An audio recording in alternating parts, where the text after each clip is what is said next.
And we're live. We have a whole bunch of stuff. Mostly, we're going to be not talking about Jesse's pink shirt today. Oh, that's supposed to talk about his eye. Oh, you did it. You're not supposed to do it. Oh, the eye. sorry. Pink shirt. He's got pink eye. Yeah. Oh, man. We'll have...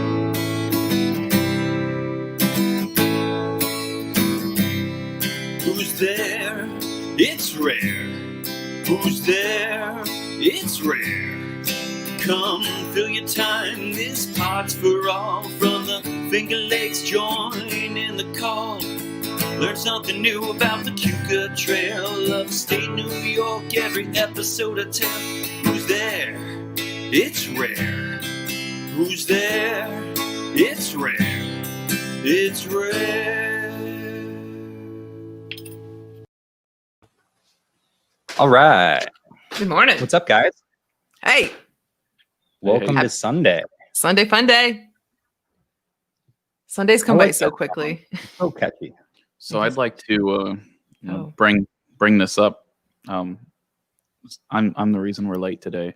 So not me. Everyone to be aware. Because it's usually Marianne. We have Flat Marianne was early.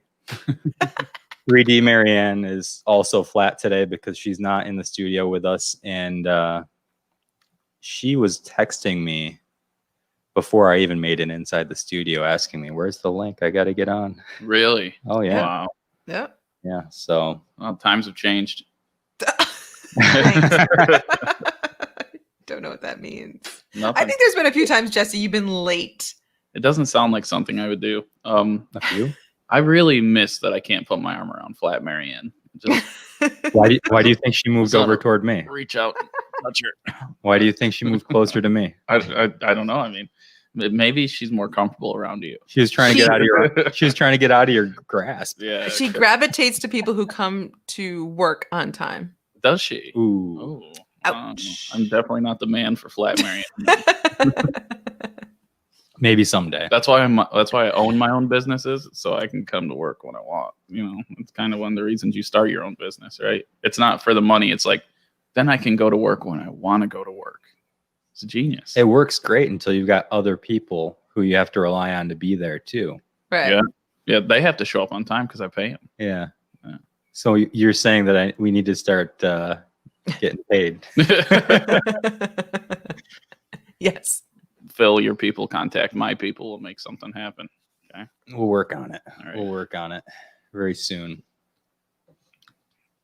Well, Marianne, so why don't you tell me about what was going on with the wine bar this weekend? Did you guys do anything fun? Did you have any cool other than we're doing the awesome brunch on Sundays, but can we talk about this week? This week was crazy in sales starting like Wednesday. I was kind of really confused and excited because August is usually kind of like a mellower month, but maybe it's because people are coming out more because they have more time off or they feel more comfortable. I don't know, but this week was awesome. I wish this week was like the rest of my life. Quite honestly, it'd be a lot more fun.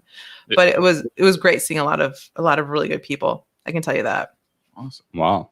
Got to see Phil's dad on Thursday. That was fun. I love seeing your dad. Is he anything like Phil? Better. He's better than Phil. He's better than Phil. Come on. I've heard. Yeah. He's retired now, so he's a lot more laid back. he's was he definitely strict beforehand? I don't think strict is the right word. He worked hard. Well, we anticipate to see more of him. Cool. Yeah. Let's bring him on the podcast. I don't know if that's a good idea. I think that's a great idea. It's way better than bringing my dad on. So. Well, I invited him. I invited him a couple times, and he was like, "Yeah, no." Really? Yeah, he doesn't like public speaking. Gotcha. Which is interesting. So he worked in a school. He'd have to talk to groups of people all the time, but he doesn't really like public speaking.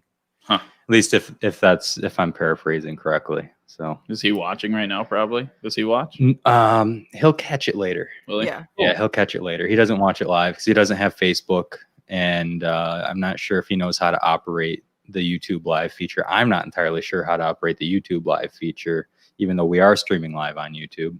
I Oh, see. cool. So what food specials did you have this week, Marion? Did you do anything? Let's I didn't see. see. Oh my gosh. I was there only for Wednesday, but it was funny because I wasn't there for a week last week, right?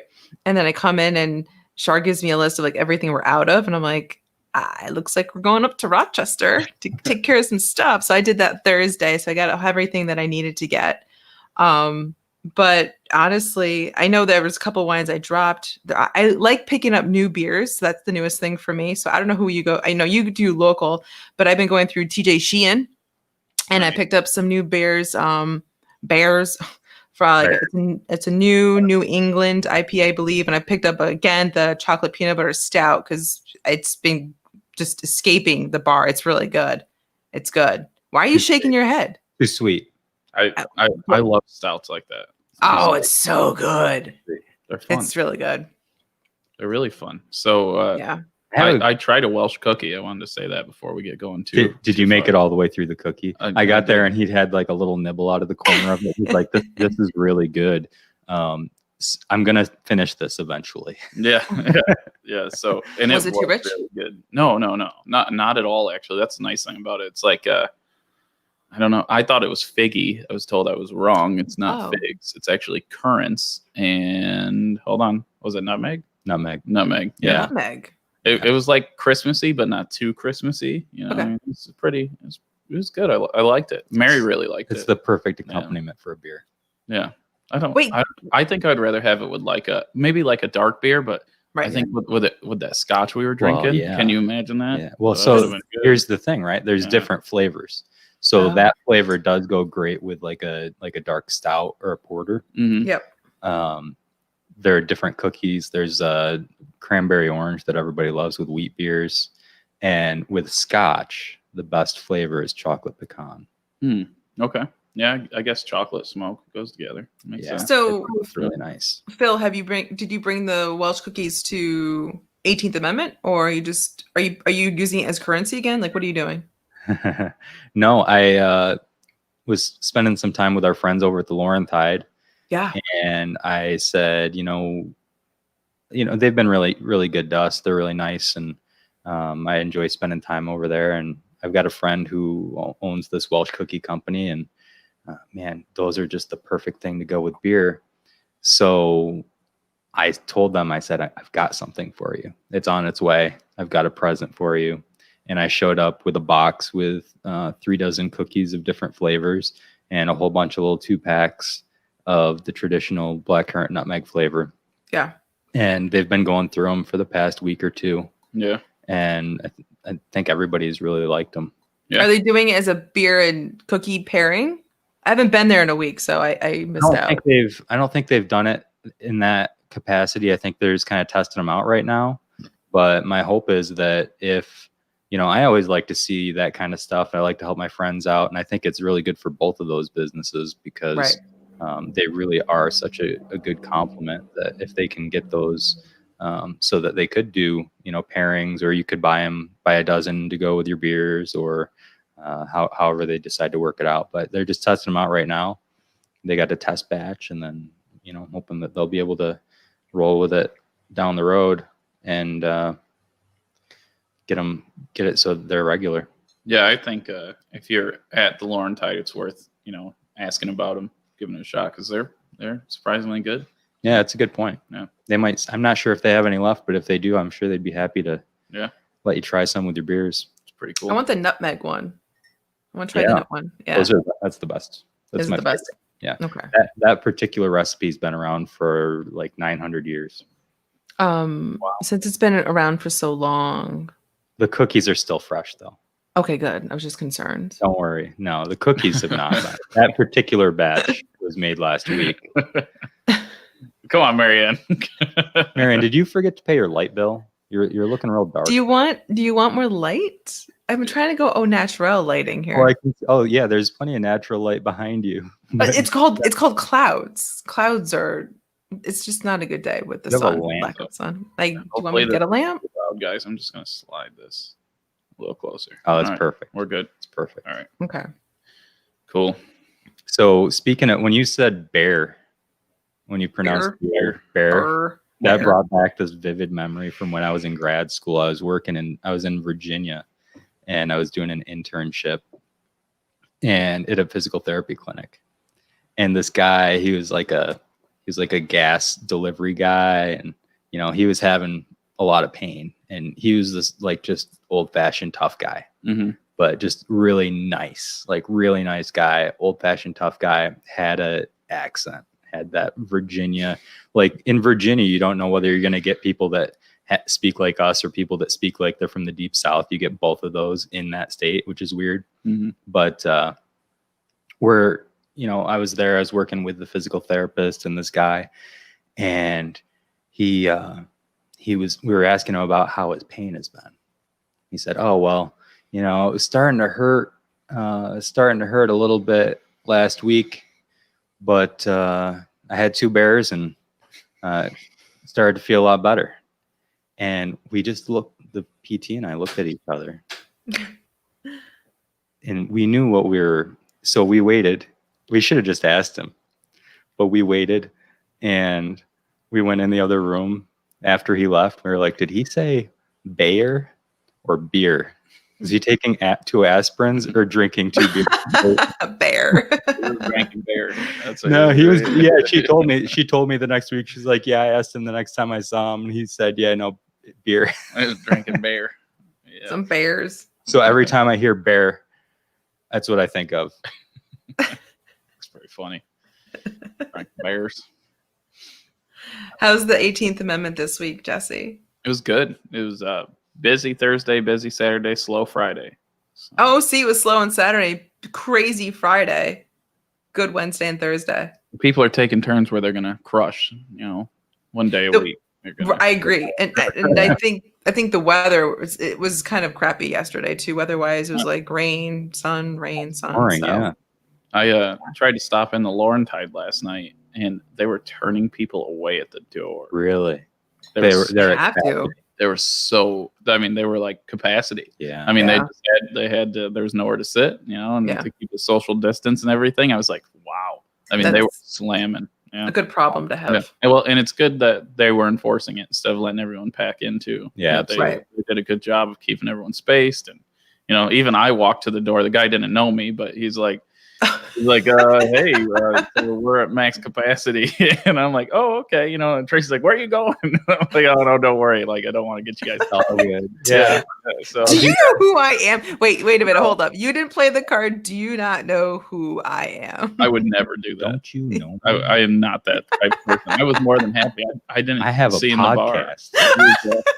It was very. Wait, let me unbutton a couple of my buttons. Need more shirt. buttons. Wait. You want to see this stuff? Is that what you want to see? Get me in there. We're not talking about Jesse's pink shirt. The next time someone denies you, can you just start unbuttoning your shirt? Oh God, it'll get me access. Don't worry. I'll get you access someplace. You guys want to hear a funny story? Well, yes. No, I hate funny stories. So when I was in college, I went over to Alfred University for hot dog days because my buddy. Wait, when were you there? Oh, what year? It was How old were you? He's like 2012. Marianne, don't. Yeah, you don't want to. You don't want to go there, Marianne. Yeah. Oh, is he that much younger than me? Yeah. I don't want to say how old you are. He's 28. Yeah, this was. And you remember me. So, anyways, there's a club. There's a club there called Gentleman Gyms. Okay, I'm sure. Yeah, DJs. DJs, yes. DJs. And so they had a male stripping competition. So I was pretty liquored up, and I rolled up there, and oh god. You ever Mustang Sally? You've heard that song, I'm sure, before in your life. So I stripped a Mustang Sally. It was pretty awesome. Tom Jones. It was I was unbuttoning the shirt. I was winging it around my head. I threw it in the crowd. I don't know. I lost my shirt. Were people confused? The most electrifying move you can do as a male stripper. Did you do the belt snap thing? I did not. You didn't have a belt. Man. It was you're just supposed to get down in your skivvies underwear, and yeah, it was If I was sober, I would never do it. But Yeah. drunk, it was in the moment. I can say, I was a stripper once, so I made some money that night. I'm not Did gonna. you? Yeah, comment. I kept getting ones thrown at me. It was fun. Was it coming from guys? Yes, it was coming from God, dudes. Yes. I hope not. Yes, absolutely. Probably did. I think there was some girls. I hope, please. I'm sure they're not watching, but Ladies, if They you were there. were there that night, we'd like to hear your side of the story tonight on Dateline. oh god, let's not talk about that night. right. You So, brought yeah. it up. Unless you were there, if you were there, please was, call it's rare itsrahr at gmail.com. Yeah. Everyone has that moment in their life where they're like, if I could never do that again, I would never do it again. And that's one of those moments I'm like, I can't, like, if I was in the crowd, I would have been mortified watching myself do Oh it. my So God. like, it was horrible. It was so funny. Wow. Oh, yeah. You're lucky. You're lucky no one caught that on their Oh. phone. Were there cell phone cameras at that point? Oh, yeah, I'm sure I was on video. 2012, yeah. Yeah. I don't know. I don't remember. It was- All it was I know fun. is that when I was in school, I think I might have had a track phone when I was in college. I think I got my first actual cell phone plan when I was in grad school because they required me to, Really? Oh. and because I wanted to be able to call my girlfriend. Aw. That was it. Oh, I'm scared of what Newbie just wrote. Newbie. I've seen Newbie about like 7 times today, just driving past me. Every time I go outside, Newbie drive by. So I knew he'd be watching because he's Good. been watching. Newbie's probably like, I was there. Yeah, Newbie's like, I was the one throwing bills. Newbie says he wants his $1 back. Sorry, Newbie. Wasn't that $1 for me to put my clothes back on? I think that's what you said when you threw it. So Did makes they sense. did they put it in your G-string or No, they're No. just throwing it on the little dance That's floor. boring. That's there. boring. It was fun. It's a Did you do small thing where you dance pick floor. the $1 up with your butt? No, And okay. It's like not even. no, I'm not that skilled. It was I figured out I wasn't in my career path. So Well, that's good. I'm glad that you figured that out early. You tried it. I was better at making liquor. That's what I decided. So because I learned At the that more moment. people drink, the more attractive you look. So it's like, if you make Is liquor, you that- Make them Why drink. you need Yeah. That's true. Oh boy. And that you're an essential business. Now that we've learned that, right? We established who's essential and who's not. Who's not? Alcohol's essential. Who's not? Stores, clearly. Churches weren't essential. Churches weren't. And that was horrible. They should be essential. That was scary. Yeah. So even if you're not religious, people rely on religion to Oh, yeah. get them It's community. to get them through. Yeah. Like I would say church is really essential. I Mhm. mean, Yeah. even where you stand, I think everyone can jump on board saying that church is good for people. Yes, church is good for people. The problem is how do you go to church in a safe manner? And they did that through Zoom, though I think there was a missed opportunity with it's hard to reach people or connect with people if you can't be near people, right? Especially older folks that don't Right. have the technological literacy. Yeah, but you don't think they could have just spaced it out 6 feet apart like they do at restaurants? And Well, some of the churches you could. yeah, Some of them actually had people show up on Sunday. I'm sure. And the ones that were full, you can't. I mean, Right. it's full. It's full.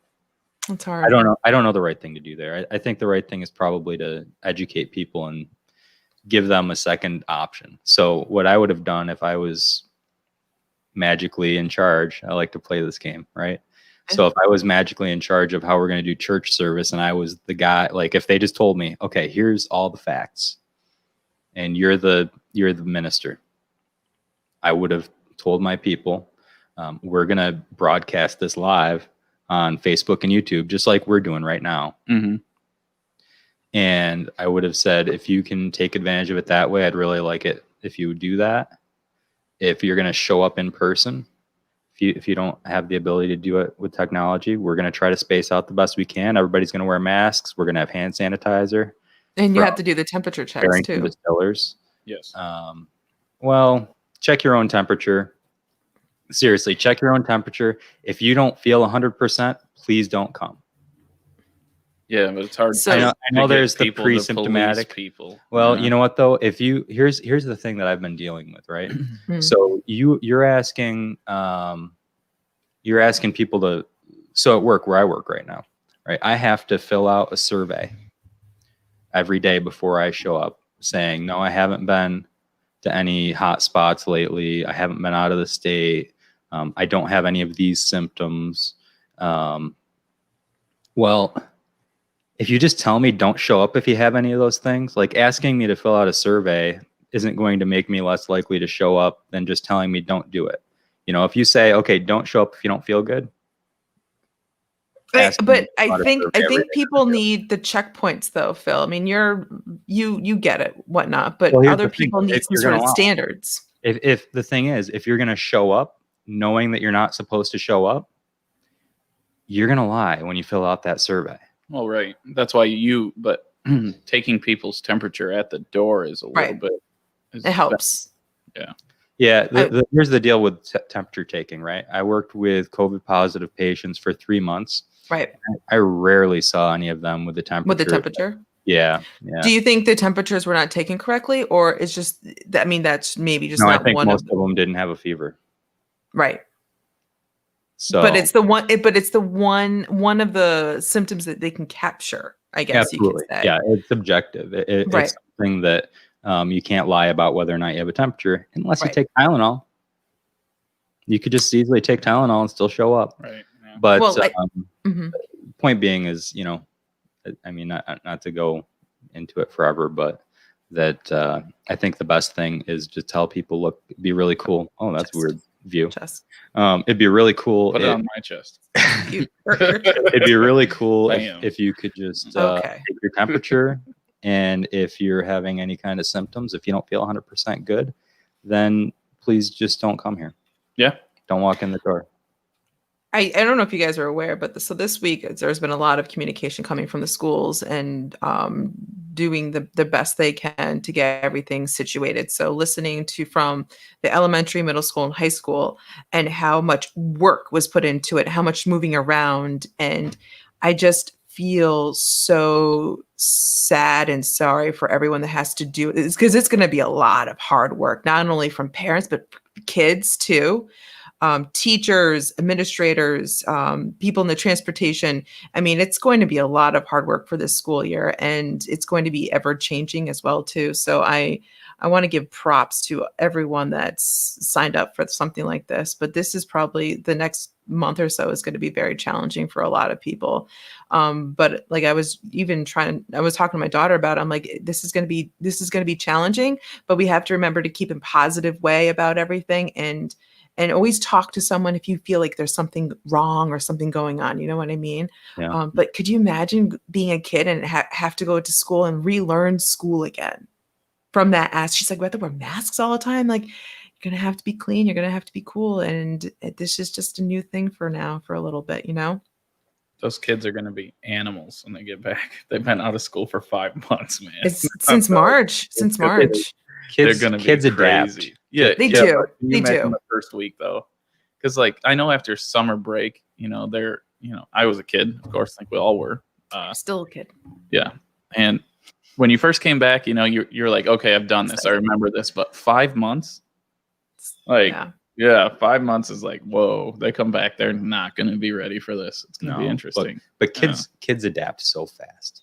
I worry more about the adults. Yeah. I don't know. They're professionals. 100%. No. But this is something that none of us have ever tackled before. And I just want us all to try to be encouraging to everyone and not say anything negative or bad about the administration or whatever, like something like that. This is a really hard task to do. And there's so many unknowns. And especially since our area it's been good, knocking on wood, it's been good so far. And I hope to continue with that pattern. I'm just concerned in the next few months what it's going to be like. But I just want everyone just to be very supportive of one another, right? Yeah, it's absolutely going to be a big challenge for everybody that is taking it on. So I wish them luck. Yeah. I think they'll, I don't know. I always feel like, well, at least you hope that teachers are capable of being adapting themselves and working through it and doing all the stuff that they need to do. So fingers crossed, Right. I think they'll do fine. I have faith. I have faith in Dundee at least, because Dundee's a pretty hardcore school. They don't mess around there. I know, isn't that amazing? Yeah. What? What? They're just They're in the hard- middle of nowhere. It's just this little school in the middle of nowhere, and It's- they do some Yeah. really Crazy stuff. top notch. Yeah. In a lot of ways. Great teachers. Great You should see teachers. the weight room at Dundee. You don't talk about like insane. Yeah, it's closed. Yeah, It's closed. It's I closed. know. You can't do anything with the weight room. Have you ever been there? No. It was like a $1.4 million weight room. Yeah, it's Dundee's like for a tiny school. That's wild. The things that they have, freaking that brand new track, and all the new stuff. It's Thank crazy. you, taxpayers. That's right. Yeah. Yeah. Huge that's thank cool. you to taxpayers. For 40 kids graduating there, 30 kids. It's Small. Yeah. and the stuff they have, they do a good job keeping everything. This right. was the year that they were supposed to combine Penn Yan and Dundee. Remember? They did it for football, like for sports. They did. Yeah. Did they do it last year too? No, not They were going to. They were planning on it, yeah. right? But Yeah, what- I think so. So they ended up doing like an Thank 8-man football league. Oh, My hair wish is up. I wish I was closer to Marianne. We all want to be closer. I'd So just give her can booze. I wish we Can I were s- like a mile closer to Marianne. So can I? So I'm fully aware that election year is this year, right? Mhm. I didn't know who was running. I didn't know who was running against Trump this whole time. by the I'm way. sober. Joe Jorgensen. I'm sober. I totally didn't know until someone said, and I forgot who it was because it wasn't Phil. Someone's like Biden. I'm like, Biden? You're telling me you guys can't find anyone else to run? And does Biden know he's running? I just want to know. I just want to know. What do you think guys it was couldn't- like? What do you think it was like for him to find out that Kamala Harris was his running mate? Oh, well, that's that was a no-brainer. What do you think it was like when he found out again this morning? Oh boy. Don't cancel us. Did you hear? Okay, so here's a story that's been on my mind considering the presidential ongoing situation. First off, there are going to be 3 debates apparently. Mm. I mean, at least the idea is there will be 3 debates of 90 minutes each. Oh. Trump will destroy Biden on that It's- stage. It's going to be comical to watch, Yeah. though. Because it's going to be the 2 of them, and then the rest of the candidates are going to be someplace else, which is cool. I don't like anyone's chances up against Trump. The way he can tear people, he's quick. I mean, he's born to do Because he's a bully. right, and he's good. He's at good it. at being a bully. Yeah, I mean, and I'll tell you what, I don't like anyone's chances up there against him. So- Hillary Clinton did a decent job, but it was, woo, It was Yeah. it was still tough to watch, though. he tore her and then up. she called everybody deplorable. Yeah. So I don't know how Joe Jorgensen would do against him. She seems very calm and collective, but I feel like he could She's take at her. she's pretty a good. she's a psychology professor. Yeah, I don't know. She would eat his lunch. Maybe. She's so smart. Yeah. Well, Anyway, it's going to be interesting. Phil and I I learned something about Joe Jorgensen. Oh, okay. Have you heard this story that she was bit by a bat on the campaign trail? No. No. She got bit by a bat. Like she had to miss a campaign stop because she was getting rabies shots. Yeah. So she is the only presidential candidate that I know of who Is has that the survived rabies? a bat attack. It's a pretty mild attack, I think. I don't know. I think I know lots of people have been bit by bats around here. You hear about them. Yeah, my mom was worried. She had to get rabies shots. Yeah. Oh, that's such a great story, though. Just make sure you get your rabies shot. Seriously. Yeah, That you- stuff yeah. is no joke. Even I if don't know it, if I've even got if my there's rabies not like if you've been exposed to a bat, get your rabies shot. You don't even have to get really bitten. Yeah. But Oh, really? he is now known as Batman. Batman is like there's no cure for rabies if it goes past a certain point, right? Oh, I don't know. I don't think there is. Yeah, it's like you're done. Yeah. Like you turn into like the Walking Dead and start eating Yeah. people. Yeah. I guess the only thing is if you have. Oh no, that's malaria. No, yeah, I don't know. Yeah. So I what have is it? I have like 130 30-year-old medical book someplace, Mm-hmm. and they've got this whole thing about how to cure rabies that I thought, except for they called it hydrophobia back then. Really? Yeah, it used to be called hydrophobia because, and I'm not sure why exactly they went with hydrophobia instead of hydrophilia, but because apparently when you have rabies, you get super thirsty. They like drink so much water if they can't. But they like that. This whole thing about like if you get bit by an animal, you're supposed to put wax on it and different stuff like that. That doesn't sound like that would do anything. No, it doesn't. But Wax? I mean, they didn't have everything back then that we have now. Well, they used to like prescribe cocaine and alcohol for cures. Oh yeah, And heroin. Heroin started off as cough syrup. I'm sure people felt really good. Stop. Yeah, they had Sure, children's people were like, children's "Whoa." heroin for cough syrup. It does suppress a cough. Yeah. Yeah. It's pretty interesting. Yeah. I knew this guy from my town. He got bit by a fox, and and I was like, so what did the doctor say you had to do? He's like, well, the fox had rabies, and I got the rabies shot. And he said, as long as I don't bite anyone, I can stay out in public. I was dying laughing. Yeah. Oh boy. Well, and then you got to worry about all the other bacteria. I mean, bite wounds are horrible. Yeah. Any kind of, especially human bite. So human bites are the worst. yeah, right? those are the worst kind of bites. What? Yeah. What are We you have all talking sorts of about? nasty stuff in our mouths. I don't know if you knew that. Wait, This how many? show's taking an Do many interesting people turn. bite each other? I don't hear about this. Yeah, people bite each other all the time, Marion. You didn't know that? No, I didn't think it was a concern. When you were a kid, you didn't have like a little brother, and you had to bite him to fight him off you. Like, My when you parents got got it done. My parents got it done the first. They did it right the first time. I So got- there I was got- nobody after me. I got bit at least 3 times that I can remember. Twice were by the same woman. Oh, let's stop. Okay. All right, yeah. It's okay. We were kids. Okay. She bit me right Well, you there. said woman. It So was you said weird. woman, though. You She did said She's girl. she's a woman now. Phil, I was young. Is there a ghost down here? I don't know what is happening with the camera right now. Oh, boy. Why do we have all these extra? No, that's good. The camera was scared of your biting comments. that's He didn't weird. know where we were going Yeah. to go to. All right. It's probably haunted down there, Jesse. Maybe. Yeah. Maybe the ghost is into biting. Let's hope not. Don't bite me if you're out there. Bite Phil. Bite Phil, please. Keep it interesting. It's okay. I'm a survivor. Been bit before. I'm gonna survive with another cup of coffee since we have an extra An extra cup. because our third person isn't here. Yeah. They're not talking about me, by the way. I know. So Phil and I were talking when the debates happen, and maybe I'm just gonna say it because we're talking about doing it. Wow, And- Phil's sweating. Yeah, he's been working hard. So Go ahead. I'm sorry. when they do those debates, Phil and I want to have the podcast. So we wanted to bring that up to you. So we want to live stream it and then commentate like the debates. Will Phil be able to do that? Why won't he be able to do that? I don't know. Have we done something like this before? No. We've never. So done it before. when is the first debate?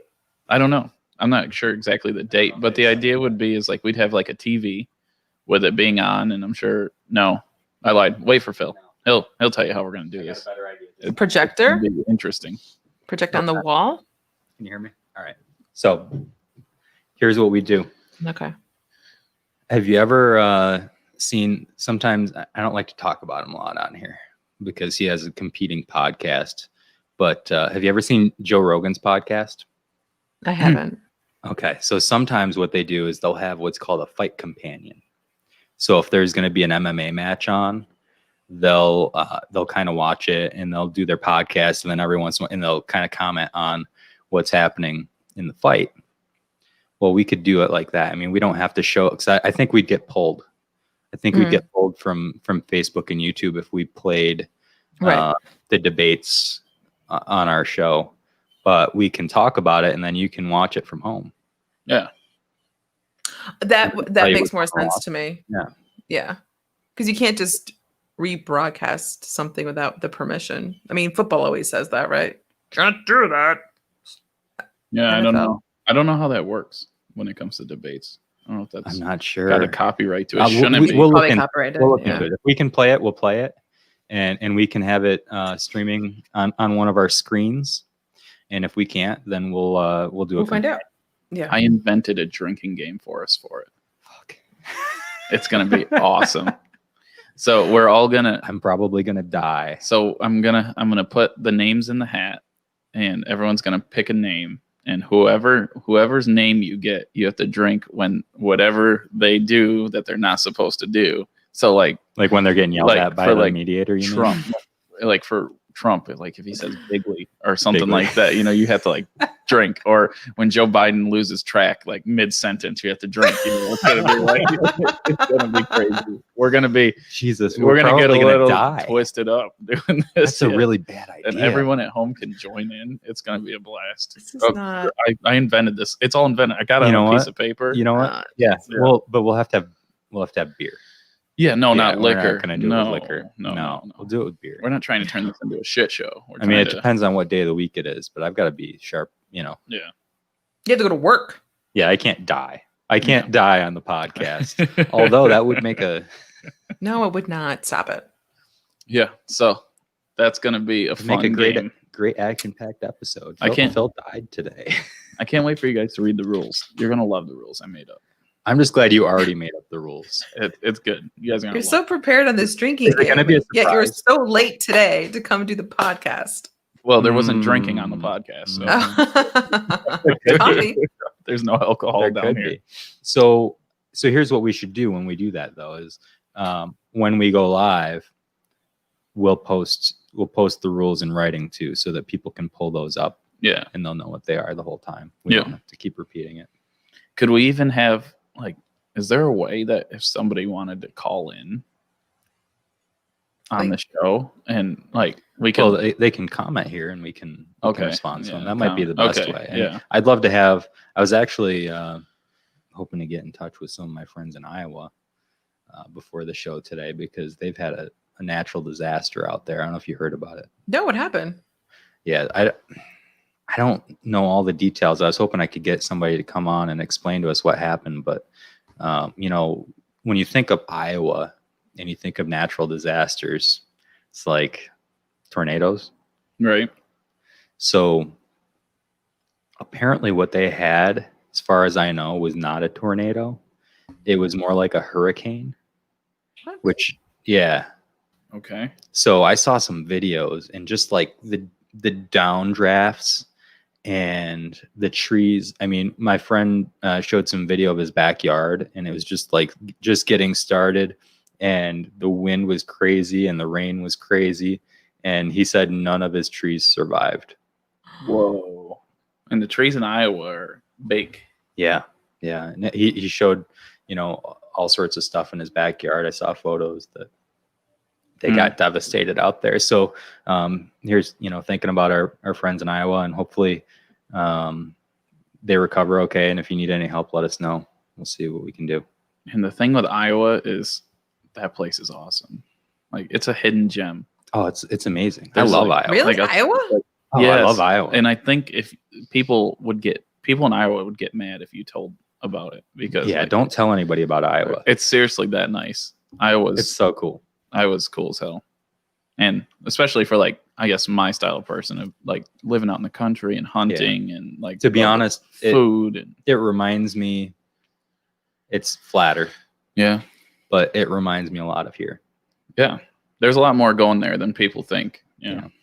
It reminds me so much of here. This is when I go out there and I talk to those are our people. Yeah. Yeah. It's shocking. Some of the places that are, you would never guess how nice it is, because you're just they're flyover states. You don't even think about them. They're just whatever. Yeah. So it sounds like we need to go to Iowa. Done. If you want to go to Iowa, we'll go to Iowa. Can we go on a hunt? Maybe. Let's go on a whitetail hunt in Iowa. All right, you guys go for a hunt. You can just come. I'll hang out with the locals. Yeah, we should go pheasant hunting in South Dakota. Oh, that would be fun. I've never done that. Unreal.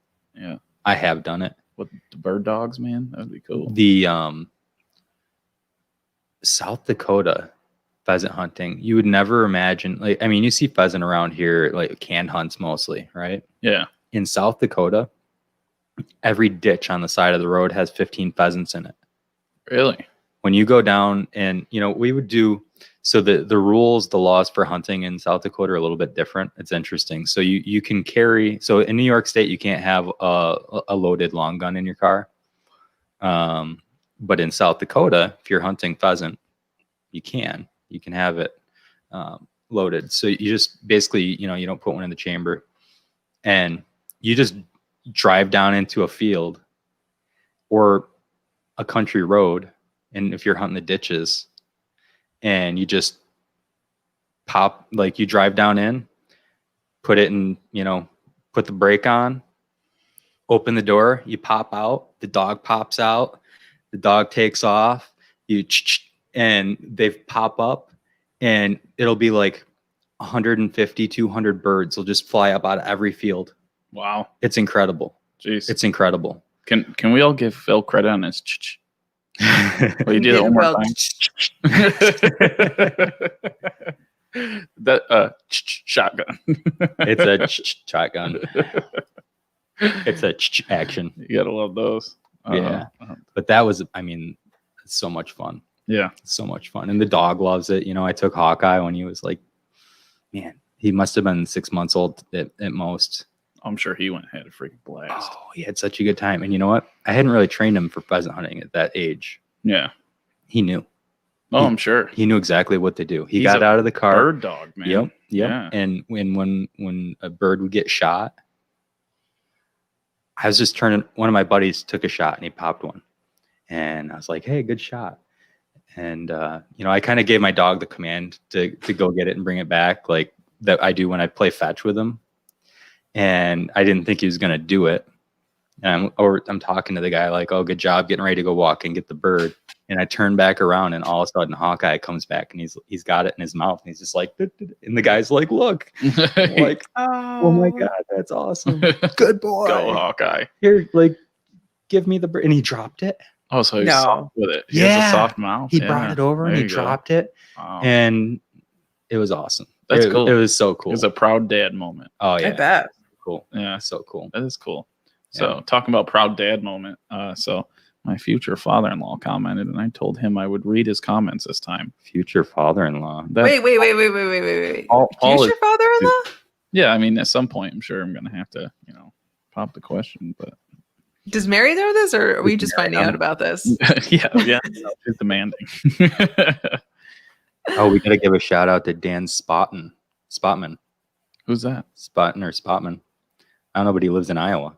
Oh, okay. Oh, so somebody Paul knows. There you go. Dan, do you know the Evans family or the Andersons? If you do, let us say hello to them. hello. They're some of the best. Dan, my buddy Rick. Dan is Paul's friend that he went to Sturgis with last year. So. Oh, that would be fun. You know, Sturgis is going on right now, isn't it? I'm not sure. Yeah, I saw that they had all these. Done. Yeah. Oh, is it already over? I thought I could be wrong. I know they were out there, and people were complaining that they brought in all these people and didn't have masks on. Uh-oh. But I think they were spread out. They're all camping and stuff. They were definitely social distance there. Yeah.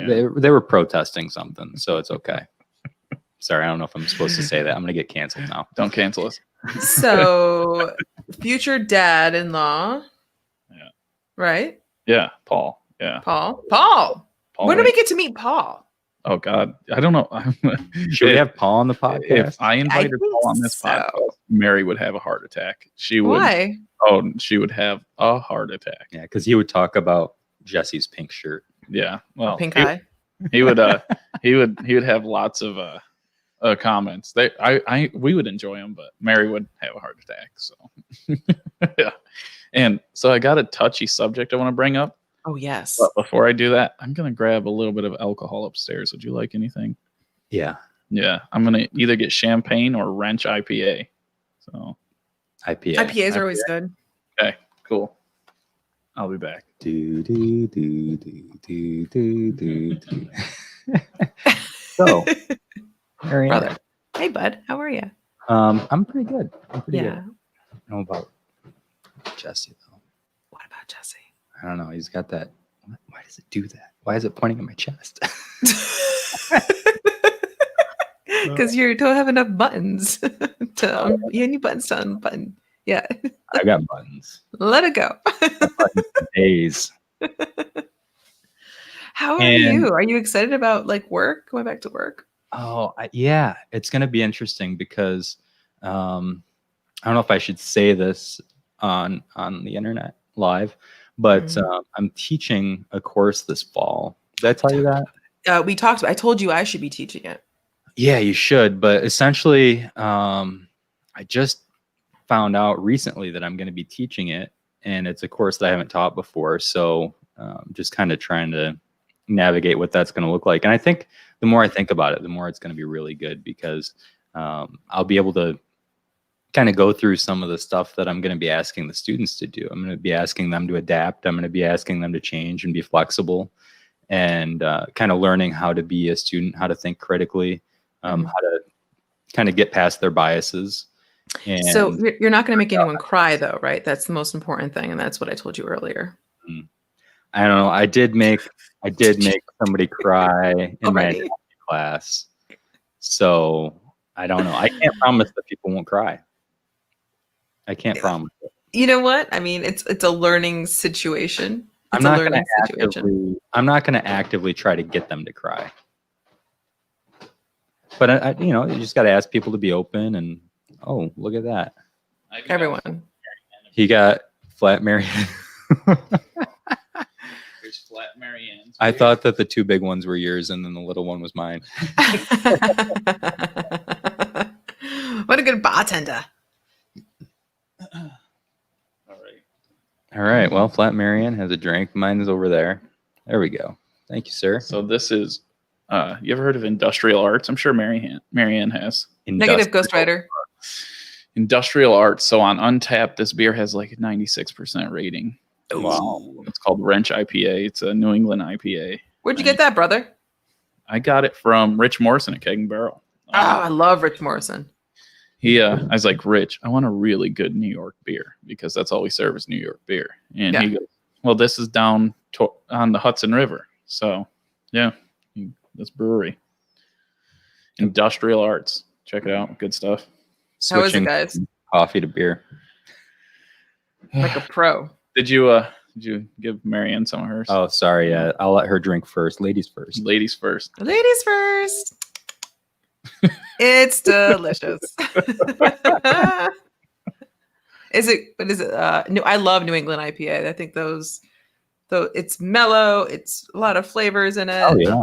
Yeah, you know what I mean? You would like this. You would like When this. I like it, yeah. It's really good beer and it's very sought after. It's hard to get. So. And I've got my beer filter right here. Jesse, do you have that there at 18th Amendment in cans, or you have a sixtel of it? What do you got? I have a quarter keg, and but it's the most expensive keg of beer I've ever bought in my life. Really? I bet. How expensive these kegs of beer are. Yep. Because I'm used to like paying around here, and you can get a half keg for like $200. So do you charge a premium for it? So it's $7 instead of $5. But I mean, this was $12 for a quarter keg.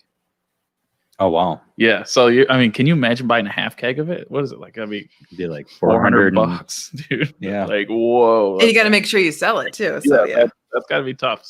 So get down to the 18th Amendment this week and get this beer. It's really good. It really is. It's the shit. Good stuff. Now we're gonna get demonetized because I swore. So now that we have alcohol, I wanted to bring up a subject. Okay. All right. What does everyone think of Kamala Harris as Joe Biden's VP? I don't know anything about her, so I have like no opinion. Well, as I stated before, I think that must have been a shock for him to discover that she was his VP nominee. Would you think that when he said all he was going to go for was a female of color for her? I said something to somebody about that, and apparently I can't quote him that he actually said that directly. I think we all knew that was going to happen. And I know people called on him to make sure that it was someone who was of color. And somebody in his camp said that it was going to be a woman. I think it was him. But nonetheless, I think that we knew that there was going to be some identity politics played. And as much as like I said last week, if she is the best choice, just say, I'm picking the best person. Don't say, I'm going to make sure it's a woman. Right. Don't say, I'm going to make sure it's a woman of color. Just say, I'm going to pick the number one best person I can find. And that, yeah. And then show everybody that the best person you can find is a woman of color. That's awesome. Right. And I was actually going to bring that up because I didn't want anyone to take that out of context. I'm more than happy with a woman of color, with any, and to me, it doesn't matter. My thing is, if I'm hiring at my restaurant, the best person that comes for the job gets it. I don't care. I don't care who you are, what you look like, what your opinion is, your politics. You come in, you get the job if you're good. That's how it works. And and maybe that's wrong of me to say that, but I guess I grew up thinking that whoever was the best for the job got the job. So that doesn't always happen, though. You know that. Right. I don't know why. When I was thinking, like, what did Michelle Obama not want to do this? Because that would be great if she was like, guys, I got this, and I got my eyes on him. I'll just take care of everything. You're realistic. Or Beyonce. I mean, Beyonce's like influential. Even though Michelle Obama hasn't done politics, I think she would have been a better option than Kamala Harris. I have a problem with Kamala Harris, and I've told Phil, and a lot of people don't know this. Okay. So her conviction rate on petty marijuana crimes in the state of California was insane. She was putting people of color away at a higher rate than almost any state in this country. The thing she was doing was outrageously bad. She was not good. Her conviction rate on people of color was something I can't remember. I don't want to misquote it. Yeah. It was a lot, and it was for petty crimes, and she just was going out there trying to get a win. You know, she just the problem that I have with her, I just don't like it. And I have this problem with, this is a problem with the criminal justice system, not only her, is that she would go after people and she would make sure that she won, even if she knew that they weren't guilty. Right. And she would make sure, I mean, I think I've heard this talked about elsewhere, is that like she would suppress DNA evidence. Yeah, that's what I was telling you the other day. And otherwise, just to make sure that she won, instead of making sure that they got it right. And everybody that knows me knows that I care way more about getting it right than being right, as much as I like being right. So Marianne, bringing up, so I was talking to Phil about this whole DNA thing. So being a criminal justice major and doing forensics in college, I'm really big on the whole, if you have a life sentence, you should be able to get your DNA tested to make sure that you're not, you're innocent, and what she was doing was these guys would say, hey, we want to get a DNA test to prove our innocence when they're on death row. And she was blocking the DNA. Why? Because she was saying, well, so if I win. let one guy do it, this was her excuse, then every inmate on death row is going to want his DNA tested. And it's like, of course they do. Like, if you're going to kill somebody, you better make sure they're guilty, So, and that for me, just, if you want to talk about putting humans' lives first instead of winning, I mean, I got a big problem with it. I do. And God, why didn't he pick Tulsi Gabbard? Well, I know he hated her, but I mean, such a better pick. He would have got canceled just like her. No, he wouldn't. No. He's the only person that could have brought her back. Yeah. And God, what a good pick. Jeez. I mean, I don't know. And Tulsi Gabbard's the one that brought this up live on stage in a debate and destroyed Kamala Harris. Did she call her out? She destroyed Kamala Harris's run for president because she put this out there.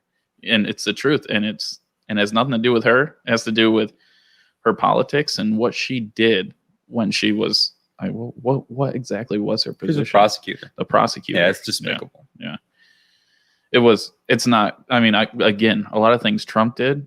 I mean, for some reason, people that watch this think like I'm a huge Trump fan. He's not a great person. We're not on board with what he does either, so like that's the nice thing about this podcast is we are open for discussion and you can change our minds. Like we always say. So, but Kamala Harris is just as evil. If you think Trump is evil, even more. So my question for you guys then is, how has it have been received I don't know how we can tell how it's been received about the running mate. Or people are like, oh, that's great, or that's awful, or who the hell is this person? Or Biden's still running. Is it like a lot of those? I don't know how people are receiving this information. I I don't don't know. know. I don't know. I mean, you see on Facebook, your one Facebook friend's like, oh, yay, support. And then your other Facebook friend's like, oh, geez, it's like, Yeah. so you can't, I guess, you can't rely on media anymore, and you can't rely on That's your true. friends list. No, that's true. But here, my Facebook thing is a lot right now. I see a lot of parents are focused on school. So I don't know if everyone's kind of focused on this election right now. There's a lot of other things that they're probably taking a lot of their energy from. I'm one of them. So I didn't even know Biden was running. So I just don't know how this election's going to be. That's part of the Democrat strategy. I think. What's that? I think that their strategy right now is to pretend that like nothing is, like they're not in the middle of an election run, and just let people hate Trump. Their whole thing is just like, let Trump talk. We won't talk that much. We'll just, except for to beat up on Trump, and let Trump bury himself, and we won't say anything stupid. He's pretty good. We'll try to avoid saying stupid things. Biden will say something stupid. Yeah, but Trump is really good at. But Biden is rarely live. Biden rarely, for a specific reason. So he's going to be recorded, and they're going to make sure that they're not going to put out anything that's embarrassing. So how can we back up a person that we can't count on being live, that we always have to record them? God, that's scary. We can't put somebody out there, or whomever can't put somebody out there that can actually conduct themselves in a professional manner. That's why the best choice is Jo Jorgensen, and she's not going to get her chance. She's not going to get to talk. They've already decided she's not going to get a chance to talk. Yeah, I always love the independent and the libertarian candidates. I mean, they just bring so much more to the table that no one looks at. So here's our offer. Here's I haven't talked to Jesse and Marianne about this, but I will, on behalf of It's Rare, I'd like to invite Donald Trump, Joe Biden, Jo Jorgensen, and any other third-party candidates that we can fit in this table to come sit here. Yep. And we'll have a debate live on air, and we'll make sure that everybody gets a fair shot to express what they would do as president. Yeah. I say it's out there. You're invited. The invite is out there. And one more thing, and I know I've talked a lot about this, and I'll let Marianne and Phil talk more, but I implore everybody to do yourself justice and don't listen to the media, don't read Facebook, and research these candidates, and research their history, and research who they really are, and make your own opinion.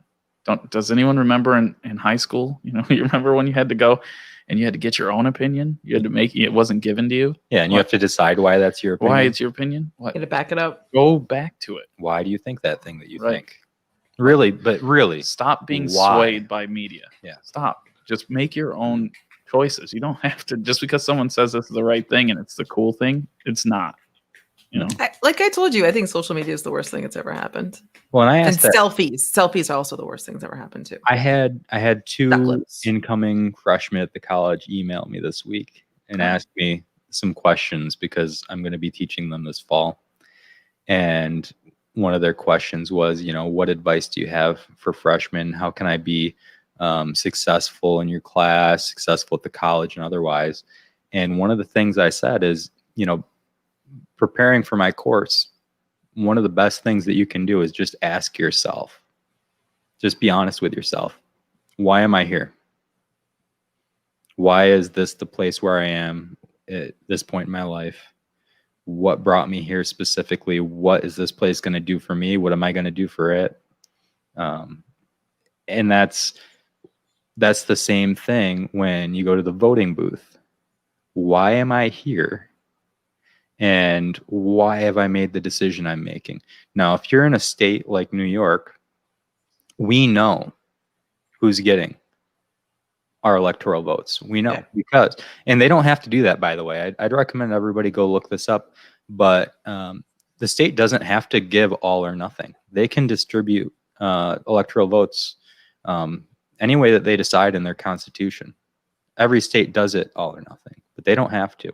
But if you're in a state like New York, where we know that 100% of our votes are going to Biden before we ever walk into that booth, now what can you accomplish by going into that booth?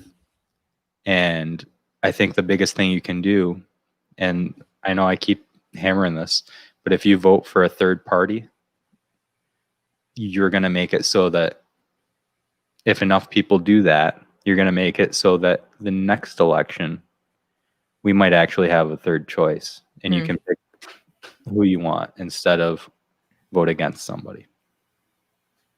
Yeah.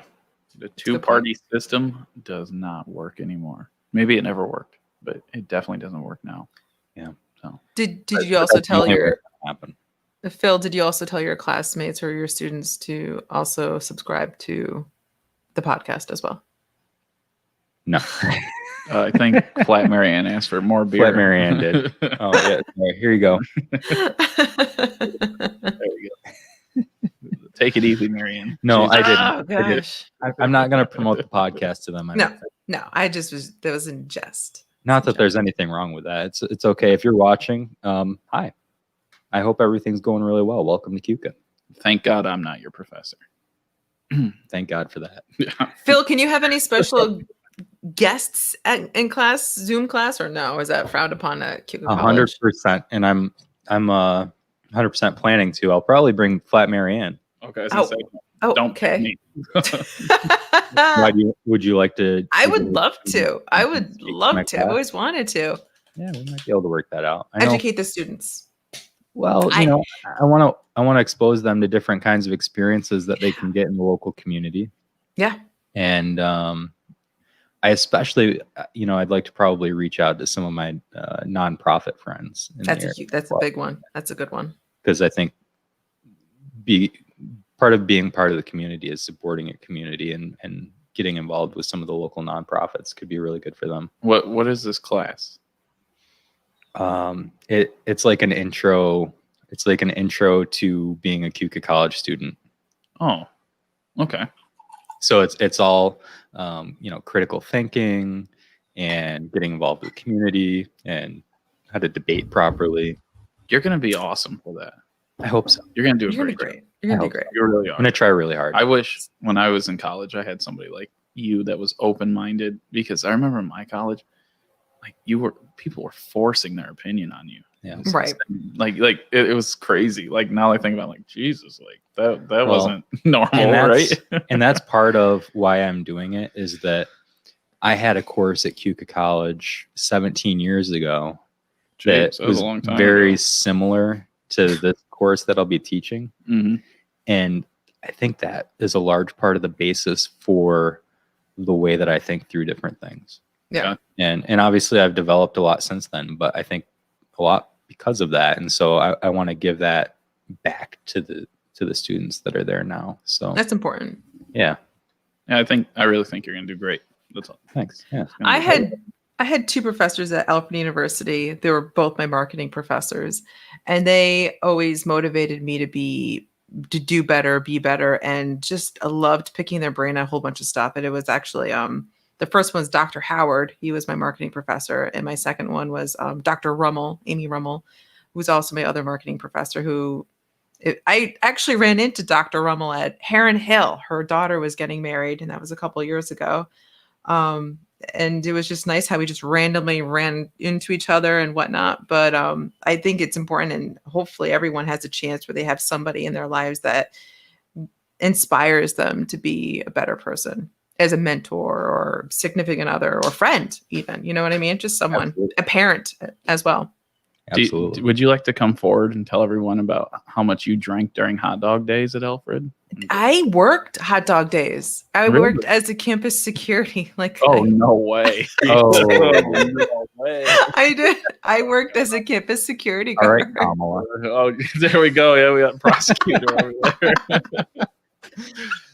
I wrote lots of parking tickets. I She was helped the one the that school was make like, money. "What's in your backpack?" Well, you know what's in my backpack. You know what's in so it. come on. Like- Let's be serious. Those are books. My backpack is sweating for a reason. Yeah. We know what's in there. Let's You know, stop. I don't know if anybody knows this, but if you take you know, the new style of lawn chairs, Mhm. the camp chairs, Mhm. that's the best way to smuggle beer. Is it? Oh yeah, because That's it's a good already idea. yeah. And then you can have the chair in there Who with the it. hell's gonna look at that? Nobody. Oh, no, everybody. Wow. I've never done that before. You should teach a I've course never done on that. how to smuggle beer. I would take that course. Best way to smuggle beer. How to Wait a get minute. beer? So When the camping chairs, you put the bag, the long bag, and then you put Yeah. like cans in there? Yeah, Oh. it Never works thought of great. it that It works way. great. Yeah, You just have No. to fold that sucker so it looks like there's a chair in there. you put a chair in it. Oh, You with still the put, yeah, with he the says you put the chair in it. Oh. Yeah. Oh. Okay. All right. Don't. I've never done that. I've never done that. You just said you Smuggling did. beer. I mean, that's we have to do it like okay. So I'm sure neither of you have ever been to the Dundee race track, right? The dirt Black. track. The Black Outlaw. Rock Speedway. Outlaw, right? Outlaw. Oh, it's now. Outlaw? Yeah, It used to be Outlaw. Black Yeah, Rock, it used to be Black Outlaw Speedway. Rock. Can you imagine them sponsoring us? That would be interesting. They should. They would want like 20 minutes of just Trump. Like, that's what they would. We can talk about Outlaw. So so my buddies and I, you know, that place wasn't serving alcohol forever, and they would say, "Listen, you can only bring 6 beers per person," and we're like, I'm not gonna sit at a racetrack for 5 hours and drink only 6 beers, so we got to figure something out.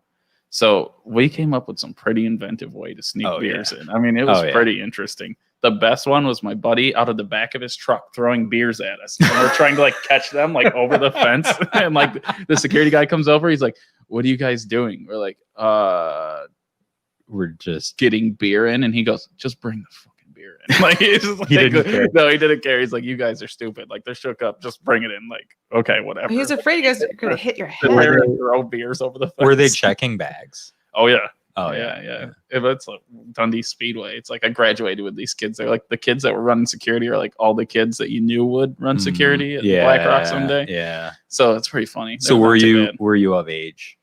Oh yeah. Yeah. I was like Okay. 24, 25. Just Jesus, that was recent. That Throwing was beers recent. 3-4 years ago. He was still doing. He did it this summer. Last summer, I should say, not this summer. So, a question again. How old are you, Jesse? 29? 28. 28. Yeah, 28. The fountain of youth over here. Fountain of youth. Good Yeah. Lord. I had an older lady when I was doing code enforcement today. Like older, I mean, late 60s, early 70s.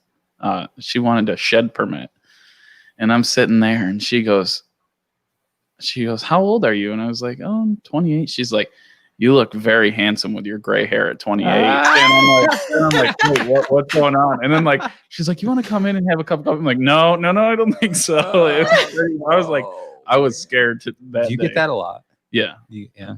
That- You get a lot of ladies? the handsome part? No, they try to seduce you. Oh, yeah, Oh. it happens. But I don't think that happens. it happens all the I time. bought Do a- they just want to give you cookies? I bought a mattress once. Coffee. I went into the mattress joint to find a mattress, and I was like, I don't know, like I want one that's big, that's So I got the California King. But he was like, "So do you want pillow top, or do you want this, or do you want soft or firm?" And I was like, "Well, I'll just get firm. I don't know what I want, so I'll just get firm. And then if I want it softer, I'll just get a pad over top." He's like, "Oh, you don't want to do that." So anyway, we went through the whole thing, and he starts telling me these stories about being a mattress salesman. It's like the women will come in and they'll try to get you to deliver it for them, if you know what I mean. Really? Yeah. And Wow, I took the wrong profession. yeah, apparently because so here's the thing, right? So a lot of women, no, here's the thing, right? Yeah, So this is the explanation. A lot of women who just got divorced and moved out now have to buy a mattress. Oh, that's true. So or Right. or whatever, or like women who just broke up are like getting their own place, so now they need a mattress. And Was this guy a nice looking mattress salesman? it's like average, Okay. He's like me. I don't believe it. Like he was almost as good looking as me. I don't. So Almost. pretty decent. Pretty decent. Almost. Yeah. I don't know. But I maybe remember we I sometimes went got through bags, I so went maybe- through a breakup where I had to get my own mattress, and I just got a mattress. I don't know what you're insinuating here. nothing. Can you read what my sister said, or is it not Yeah, appropriate? no, it is. Okay. She actually has a message from your dad, Okay. Oh, who got a message from Donald J. Trump. Oh, okay. And Trump says, "Thanks for the invite, but I am getting additional hair transplants Sunday, so we'll have to reschedule." Thanks, Dad. it's Thanks cute. for relaying the message. And your future father-in-law thought that was pretty funny. Wow. Terry, you're not that funny. Sorry. I'm the funny sibling. That's how it works. There's only one funny sibling. I don't Sorry. know how I got the brains, the beauty, the Sense of humor. comedy, Yeah. comedianness. You know what I mean, Marianne? Flat Marianne. Do you know what I mean? Nope, not at all. Flat Marianne always jumps on my side. So Flat Marianne is so tan. she is tan. She's so Look tan. at her. She's Look how tan. She rocks that ducky so shirt. tan. Yeah. Is it like a beer next to the ducks? It's Duck Duck Goza. Nice. Yeah. Flat Marianne. Flat Marianne doing great. I really like her. Yeah, she's cool. She's quiet, but she means well. The only thing that sketches me is her eyes are weird. Her eyes are fantastic. They're like really big and they like flop everywhere when you're trying to tape her to the chair. You're like, calm down, Marianne. We're gonna get you We taped. can't talk about taping women to the chair Oh, that's on right. the show. That's right. You know, Tara says she's the good-looking sibling, so We'll allow maybe you'll have to agree to Phil disagree. You will know what? it. So I saw a pic. This is how many you have. I think all You the have one. all You the have one sister, right, Jesse? You have one sister. one sister.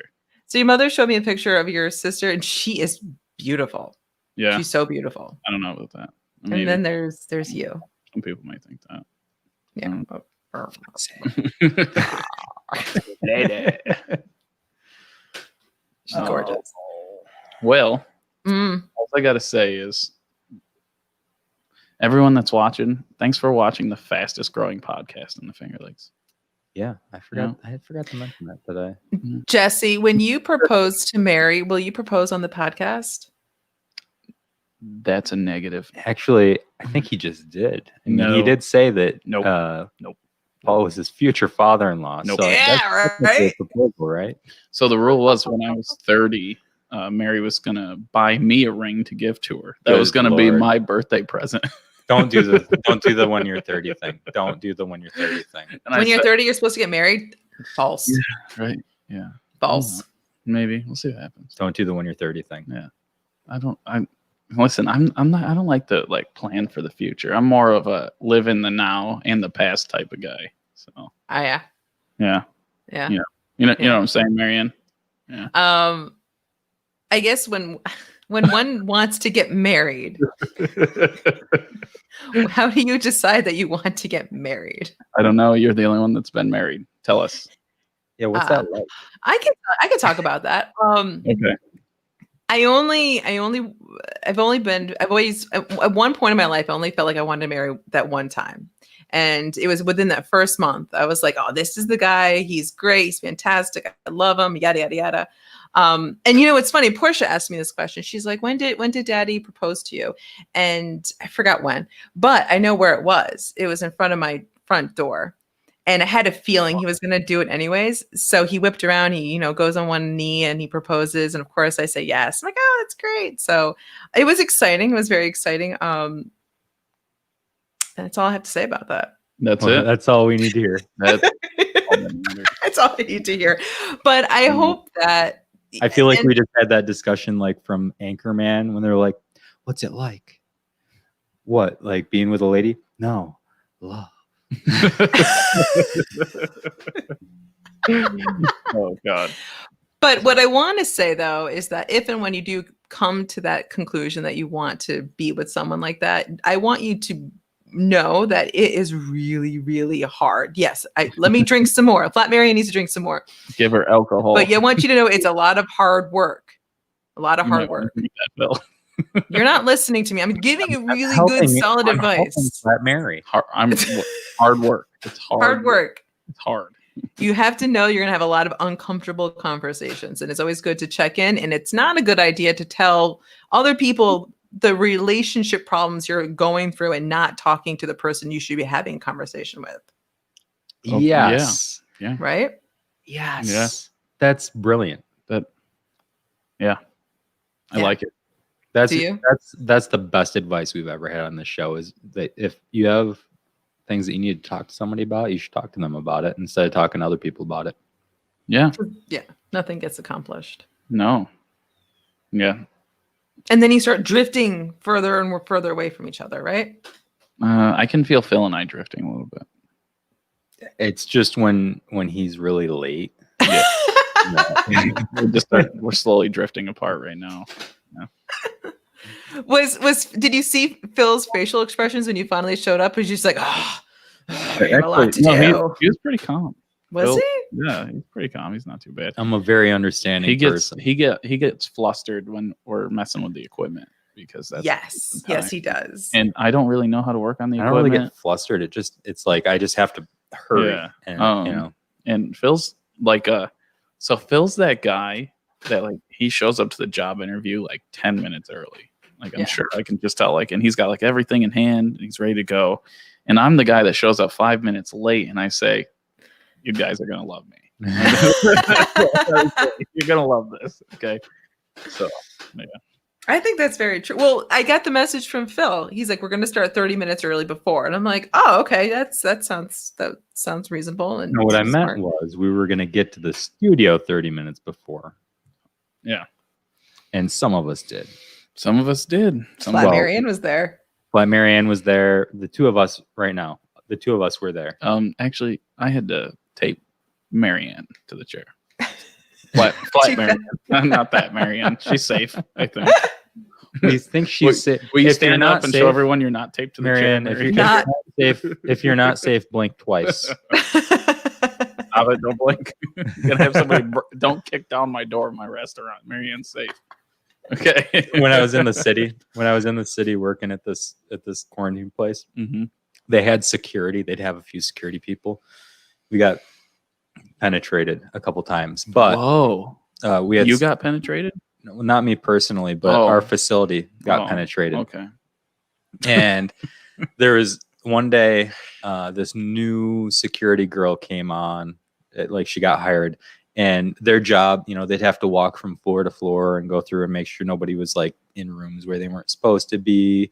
And we'd have to make sure that, they'd go up the elevator and they'd just kind of check on each floor, make sure everything's okay. So one day the girl came out and she was new.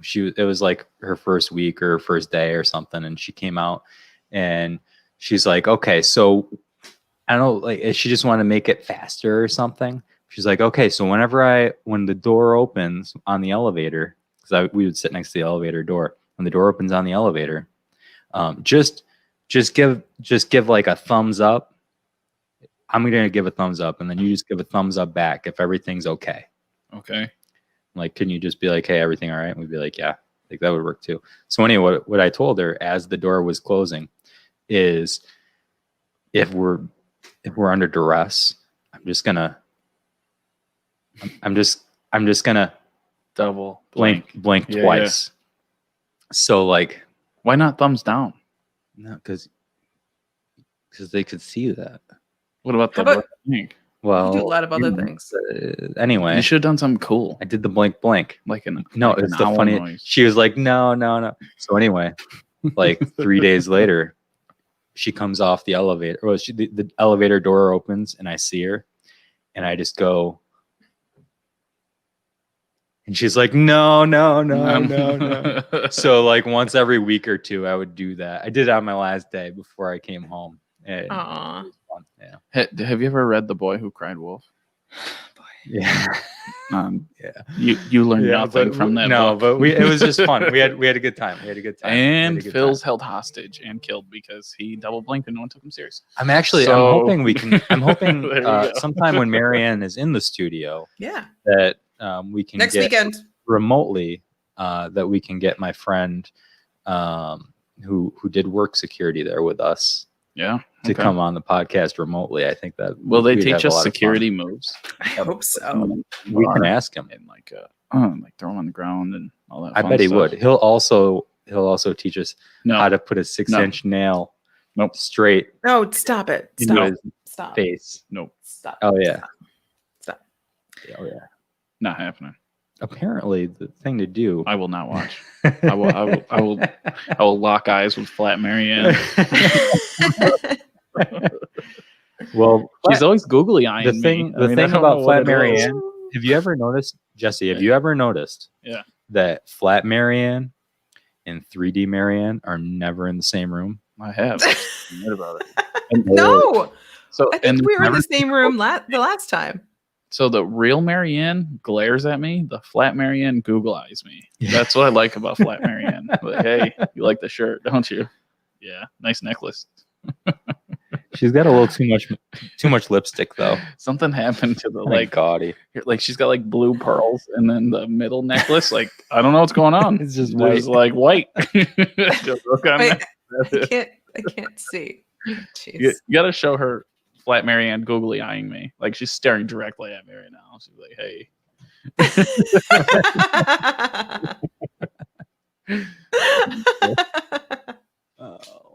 Oh man. How did you All get- right, guys, I gotta go. I You gotta gotta go. go. I gotta go. and Yeah. We'll see you later, Marianne. I love Right. seeing you guys and Flat Marianne as well. And you're gonna be.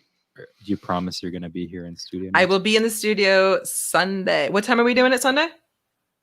Noon. Jesse can't make it. Probably like 12:05. Because now Phil has a key. Yeah, that's true. I have a key, so we might be on time next week. All But 12 o'clock. yeah, so All right. we'll see everybody at 12 o'clock next week. And Are we signing off? I believe, are we signing off, or do you want? Well, to I need to sign off. Do you want to roll for until 2? We can roll. Or do you want to sign off? We can roll. Marianne, All right. I'm gonna Marianne, will you be mad if we roll? You guys roll. Continue to roll. Can I we're gonna talk for 20 more minutes about you. yeah. And I'm gonna get a lot closer to Flat Marianne. I hope so. So All right. Just I don't want Mary mad at Flat Marianne though. All right. Well- Love you. Bye. Bye. Mary's gonna burn Flat Marianne. Oh boy, I gotta get. Oh no. All right. Well, here we are. It's We're just, back. just us now. All right. So, what do you think about Trump supposedly attacking the United States Postal Service and having all the mailboxes removed? Well, you're Supposedly. gonna have to elaborate a little bit more Did- for our listeners. Well, so what's supposedly happening is that Trump is removing postal boxes, and he's telling post carriers that if there's too much mail, they don't have to deliver it all the same day. Have you read this? Have you heard? I don't think that Trump knows how to use tools. Tools. Well, yeah. Well, I guess right. Exactly. So he has Yeah. other people He has, maybe. he has other people. but I don't know if. What do you think? Is here's this the is thing. this a real thing? Well, so let me ask you this. I've been told that the United States Postal Service is independent and they're not a government agency. So how can Trump do that? Aren't they a government agency? Apparently not. I think they are. I thought they were. No, I thought they were until recently. And then I was corrected by people who work for the Postal Service. Well, they Who- would know. You know, despite, I'm pretty sure that the United States Postal Service is in the Constitution. Yeah, I don't know if Newbie gave us a little help there. Mark Meadows said today that there will be no interference with or from within the USPS. Okay. That kind of explains it then. Okay, well, Yeah. So anyway, yeah, the USPS is independent. I know I'm pretty sure that the Postmaster General is like the only government agency that's in the Constitution. Correct me if I'm wrong. Anybody who read it more recently than me. Yeah, but then we just say it's not a government program? Yeah.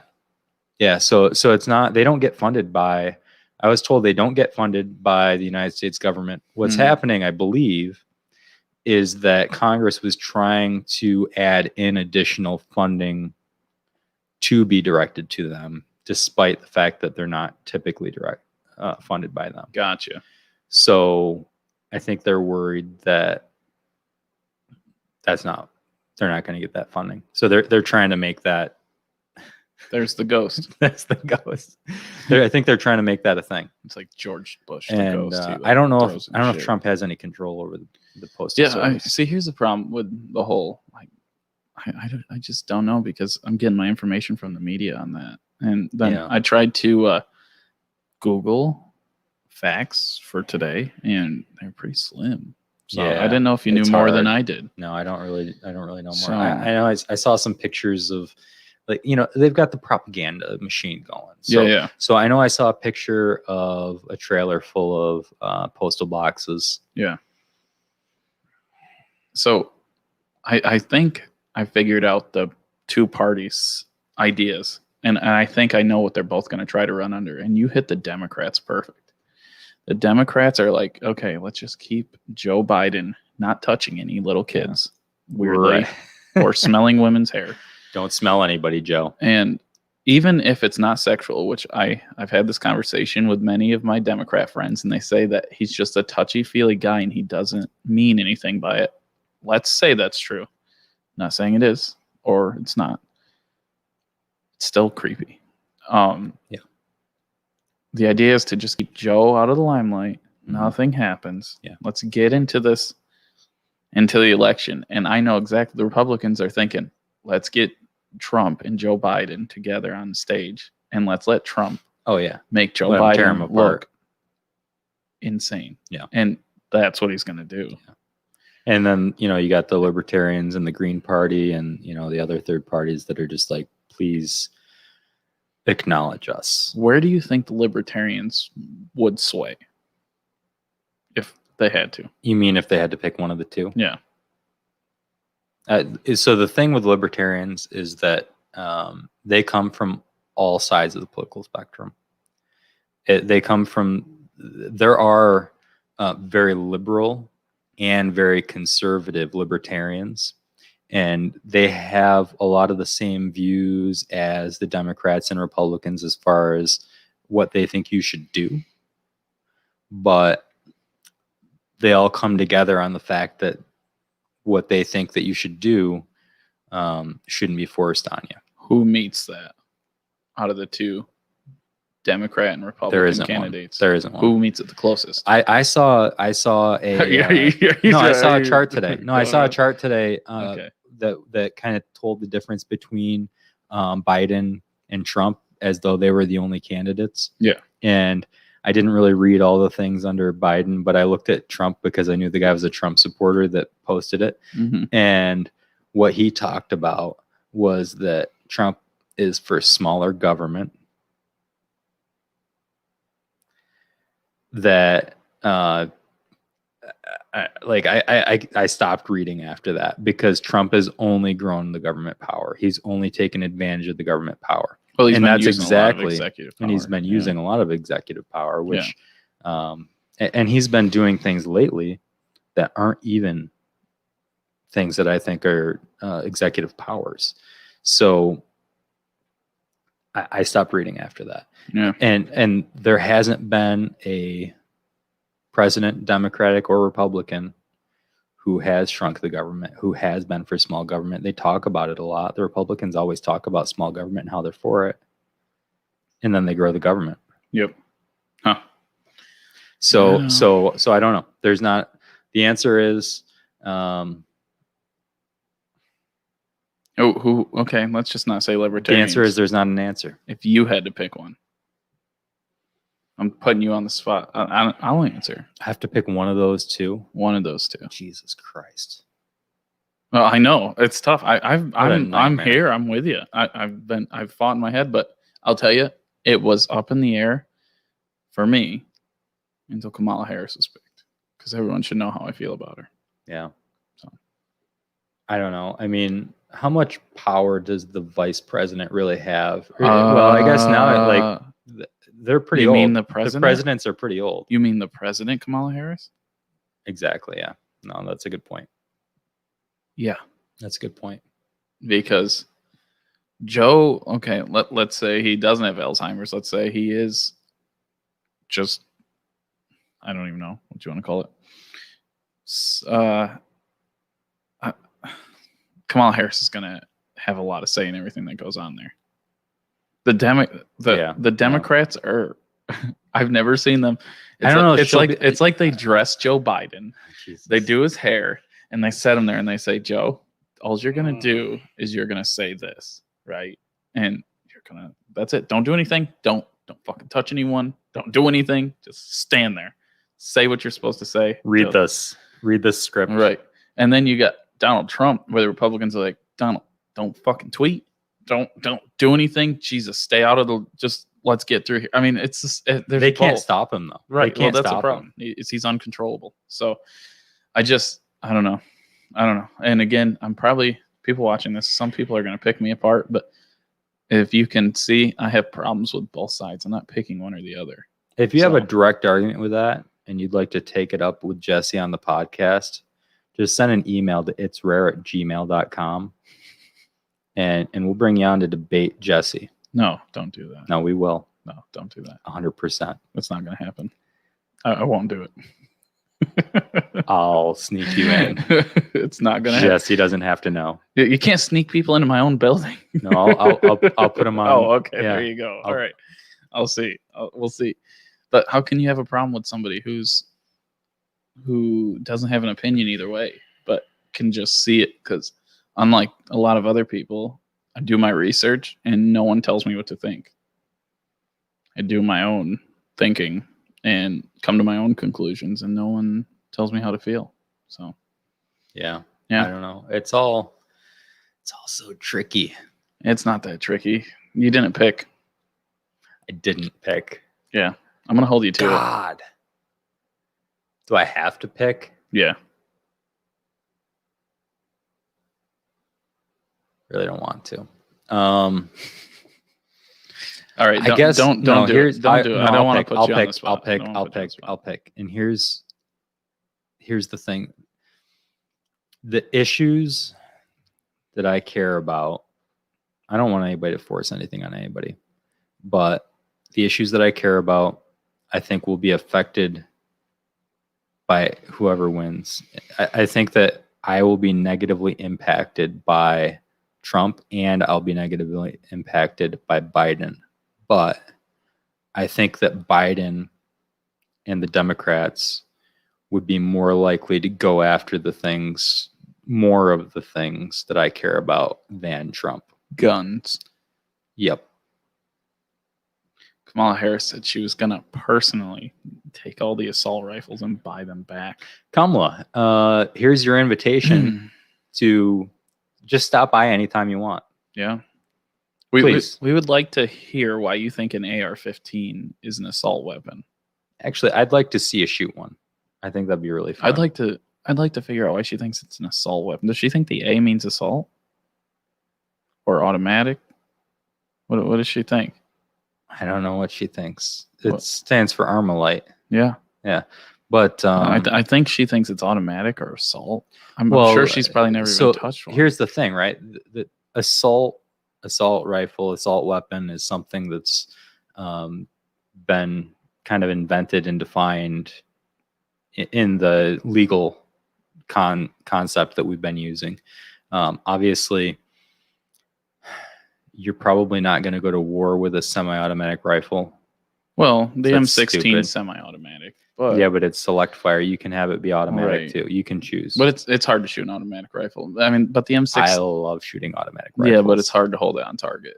You just do bursts. You do four shot. You do 4-round bursts. That's what the That's what the M16's for. Is it does 3-4 round bursts? Yeah. I love. Yeah, that's the best. Yeah. So that's where it stands out. That's what I do with the Tommy gun. Yeah.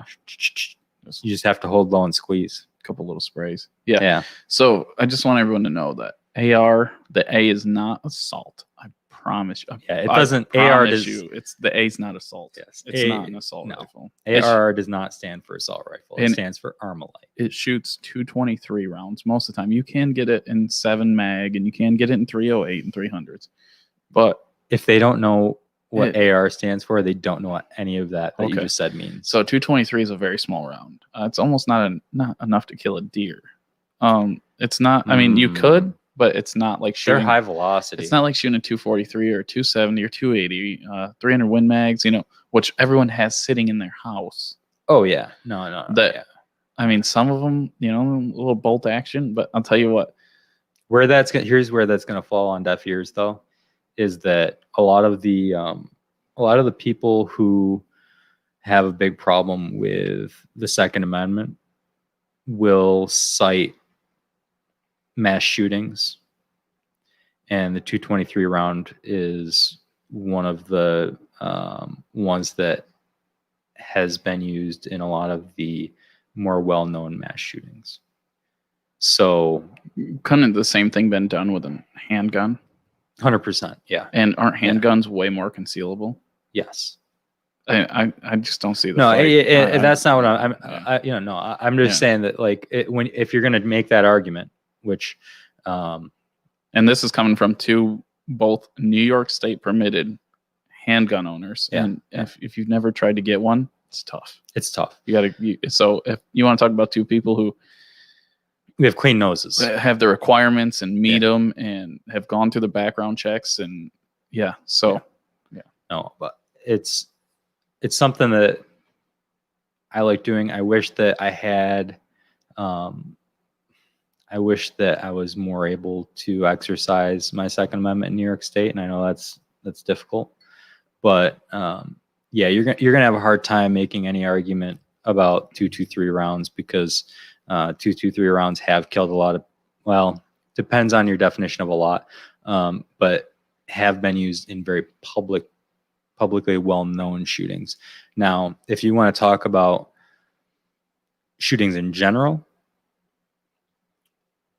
other rounds are probably more. They're calling AR-15 assault, high caliber assault weapons. Well, they meet. they say high power, and the reason they say high power is because 223 is a high velocity round. Yeah, but so do all rifles do.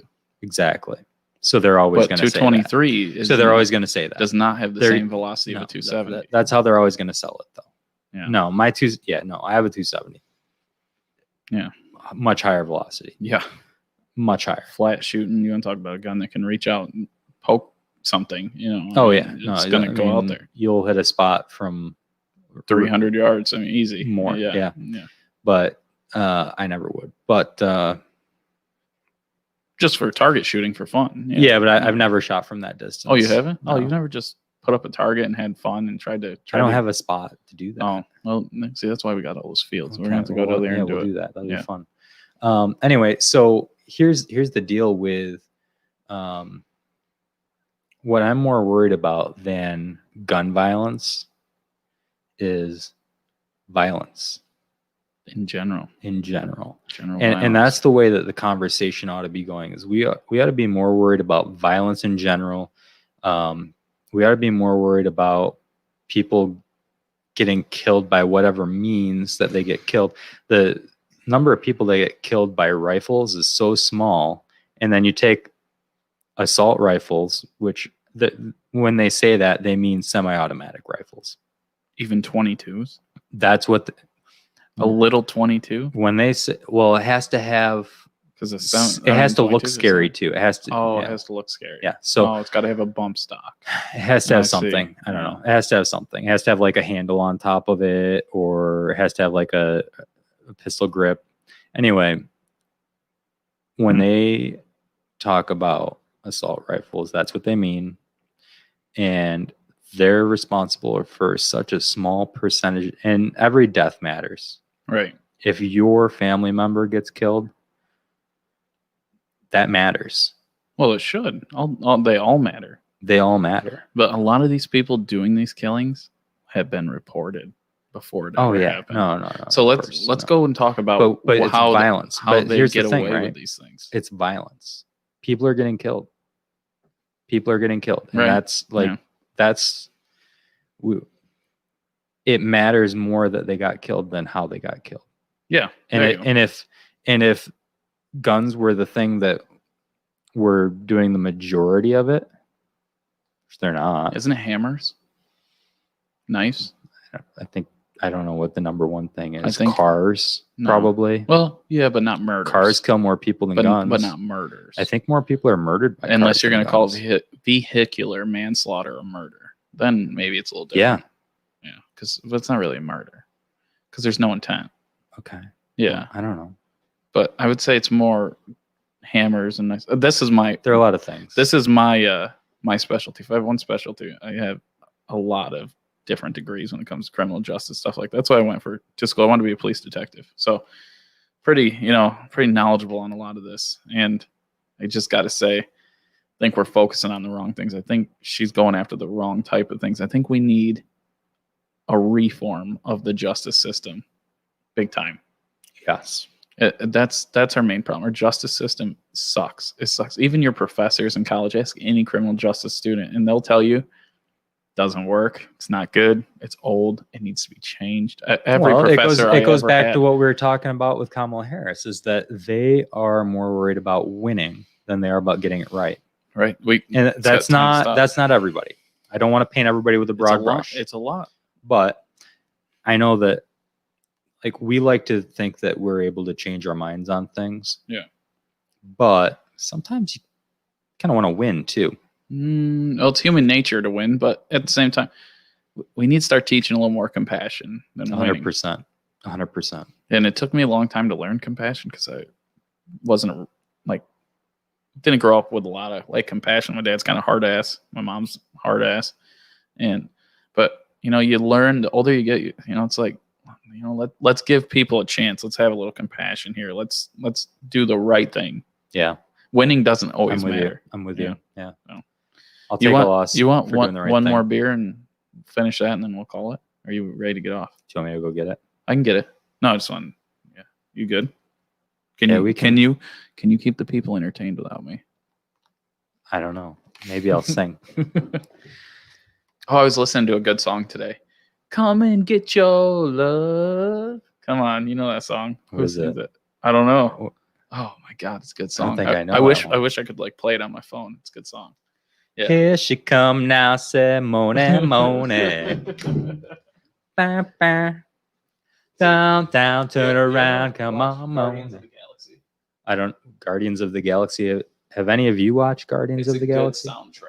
They have a lot of good songs. If you're watching Jesse walk away from me right now, I'll answer any questions that you post in the comments in the next minute and a half. And then he'll probably do the same. I offered to fill up the drinks because I need to use the restroom. And we've been here for a really long time. And I drink a lot of coffee. Don't worry. It's a number one. It's okay.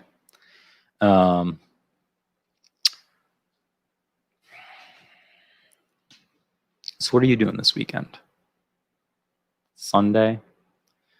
I think it'd be a great opportunity to go check out the Laurentide. Our friends over there had some music last night. That was pretty cool. If you are watching from Iowa, man, who's watching from Iowa? I hope I've got friends in Iowa watching, because if they are, I'd really like to hear about what happened yesterday. I hope you're doing okay. I hope everything's okay, because I think about you guys a lot. Anybody who doesn't know, I spent several years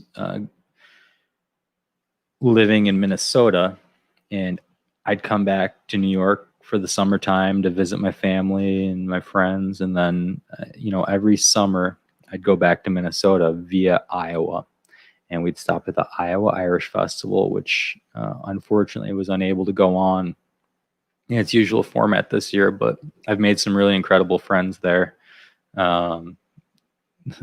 We've had even a family that kind of adopted us that hopefully we'll be able to get them on here at some point to talk, but it's really kind of neat. Every year they'd come and spend some time with us, and we would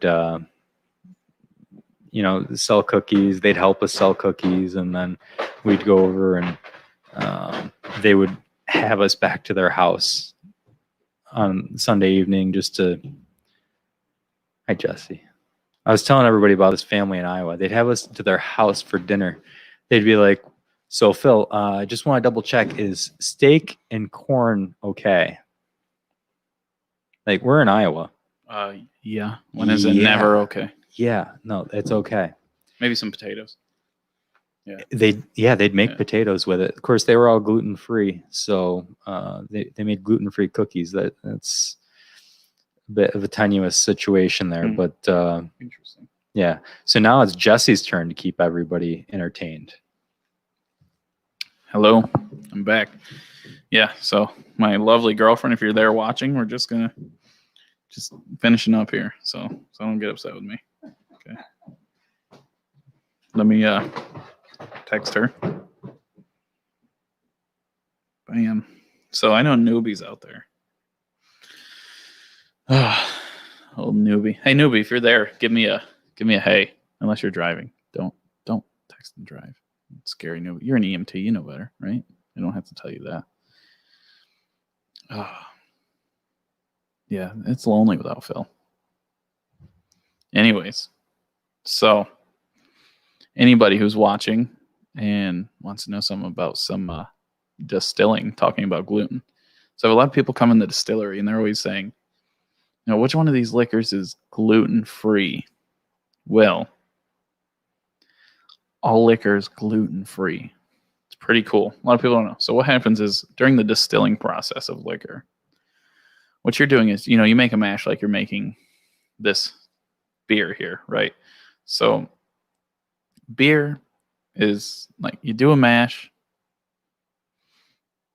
and then what you do is instead of like putting it in a fermenting tank and then, you know, carbonating and all that stuff, we run it through the still. So the still heats it up, and it's all about temperatures. So the first thing so alcohol has a lower boiling point than water does. So that's where, so everything boils off alcohol. And what happens is it turns into steam. And what happens is there's a thing on the top called a condensing unit. And the condensing unit is cold water. So, you know, when steam touches cold water, it turns back into liquid. In turn, that means everything you distilled actually has no properties that it had at the point before. It still have a little bit of the flavor, but there's no gluten in distilled spirits for anybody that's wondering. I knew that. Yeah, I thought, you know, that'd be something most people don't know, because I have so many people ask me which one of these are gluten-free, and I try to tell them all spirits are gluten-free. Sure. Yeah. So yeah, protein doesn't distill well. No. Protein's part of what gets left behind. Yeah. So when you do your distillation, what percentage of material is left behind? Like of alcohol or of well, everything? so you've got your so you usually have like so you make your mash, right? Yeah, so you got your mash. So like that's 10 and then you boil the mash. It counts how much of that you make is like, so the more sugars and multiple grains you have, the higher your alcohol content will be, your sugar content. So let's say you make a mash and it's 12% alcohol. So only 12% of that will distill off as alcohol, pretty much. I mean, like 13. No, it might even be less, might be 10%, because you can actually don't extract all the alcohol. Yeah, you lose some. So you probably just extract less than that. And I was trying to tell, like, I think it's just newbie. He might know, but I was just trying to say, like, boiling points. It's pretty interesting. Isn't it? Yeah. Well, I guess I don't know what it is in Fahrenheit. It's like 85 degrees Fahrenheit, or Celsius, right? Alcohol first starts running at about 168, and that's not really where you want, because that's your heads. So great alcohol distills at 171 proof or 171 degrees, and it just sits. Right. Sits. Yeah, it levels off at It'll that temperature. stay at 171, and you're in your hearts. Right. Which is the good. So that's what you want. So then you don't start collecting right away when it starts to distill. We collect the first part, and then we use it for lighter fluid, nail polish remover, anything like that. Yeah. Because that's not, and it's probably like the first bit isn't entirely safe to drink, is it? Well, it's kind of hard to make methyl alcohol out of grain. So Okay, what happens okay. is So, yeah, if you, so if it's you safe. distill fruits, Yeah. that's scary. Okay, yeah. 'cause Grapes, what apples, I've worked with oranges. some grape. Woo, I've distilled some grape. scary. Yeah, Um, get rid of it now because what you're doing is you are literally stripping the. well, sure, yeah. So what we would do methanol is out of it. we wouldn't collect at the beginning or end. Yeah. We'd only collect the middle part. Yeah, even though we don't take it just because it's good practice. Yeah. But I've distilled fruit, and what we do is I don't even fuck around with it. Like, Well, right, because yeah. you've got a brandy on right now, right? Yeah. Yeah. So that's fruit. out of Riesling and Baco Noir. So it's going to be Okay. that's really good. Yeah.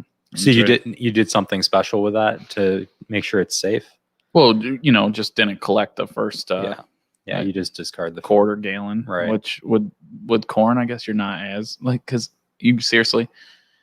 you'd have to try to kill someone.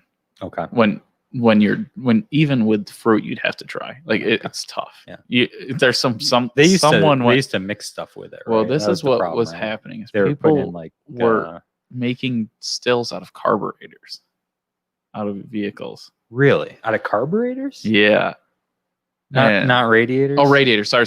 Radiators. Sorry. Yeah, okay. I fucked So up. they'd have some ethylene glycol in there. Right. It was radiators. That's why highly people are poisonous. fucking going blind. All right. Yeah.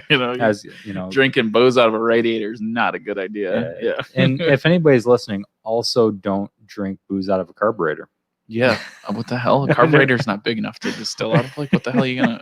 We gonna distill a drop? Carburetor. Like, what the fuck? And it's gonna taste like gas. Yeah, it's not gonna be good. It tastes like bad booze. Maybe that's why people use carburetors. Yeah. Newbie's on his way to the distillery. Yeah. There you go, buddy. Oh, cool. Yeah. So I'm supposed to be on a boat with Mary right now. Oh, hey, Mary. Is he gonna propose today? No. Not gonna happen. Did that reverse sear was really good. So did you do it? I did a reverse sear and I did a regular sear. Let me tell you. You did it side by side? Yeah. Let me, and I was gonna send you a picture, but I was drunk and it didn't happen because I started eating them. Well, yeah, that's the problem. So what I'll tell you about the regular way I cook a steak is I really like this, and I talked to you about it before. I really like a hard sear on my steak, like hard. And again, I love an infrared charbroiled steak. Like that's probably my favorite. And you can't do that at home. Again, you don't have the machines, and you can't, because the only time I've ever seen a steak that looks like that is at like a good steakhouse in New York City with that charbroiler with a good crust, like an amazing crust. So this is the best I've ever seen, like at home. So I did that and I got that, but then I tried to like hard sear it. I was like, I'm gonna fucking sear it, and I didn't cook through. So I seen what you're saying. Like you it's just like sear it enough. Like I don't know how long you leave it on each side when you do it, but I left it for like over a minute on each side. Oh, so you okay? So I did the thing you did, and then I tried to hard sear it both sides, but too long. Like you must only do it for 30 seconds. So here's what you need to do. Yeah, like tops. 30 seconds tops. Yeah, I went because what you need. I mean, when I made that steak that you just showed a picture of, it's on the Facebook page, on the It's Rare Facebook page. When I made that steak, and that's the way I try to make all my steaks. I kept the temperature. I put it in the convection oven. Well, yeah, I dry it. I put it in the convection oven with salt for probably 20 or 25 minutes at 180 to 200 degrees just to get it just perfect all the way through. Oh God, I cooked at way higher temperature. Yeah, so you got to cook real low. But I didn't do 30 minutes either. Reverse sear is very similar to sous vide. Oh, I can't get on board with sous vide. Okay, so this isn't sous vide. No, this is cooler. I don't like sous vide. I don't like putting my meat in a bag and boiling it. Right, so here's the thing, right? Is it's the same idea. You get the meat, you cook it slowly. Mm-hmm. And you bring it so that the meat is all the way through is at your desired temperature. So I bring it all the way to like just almost medium rare, real slow. Yeah. And then it's dry on the outside from the convection oven and from really any oven where you have it on a rack. And the next step is I'd get my cast iron so hot that there's smoke coming off of it. Mm-hmm. And then I just put the steak on there, and I actually would even move it around to keep it on the hot parts of the pan, Mm-hmm. just for like maybe 20 to 30 seconds tops, because it's so hot. You don't want to. The point's not to cook the steak anymore. It's just to change the surface of the steak. Right. So you're really just getting it so hot that it really forms that crust on the outside, and then you turn it, and it's like the same amount of time on the other side, but hot as you can get it.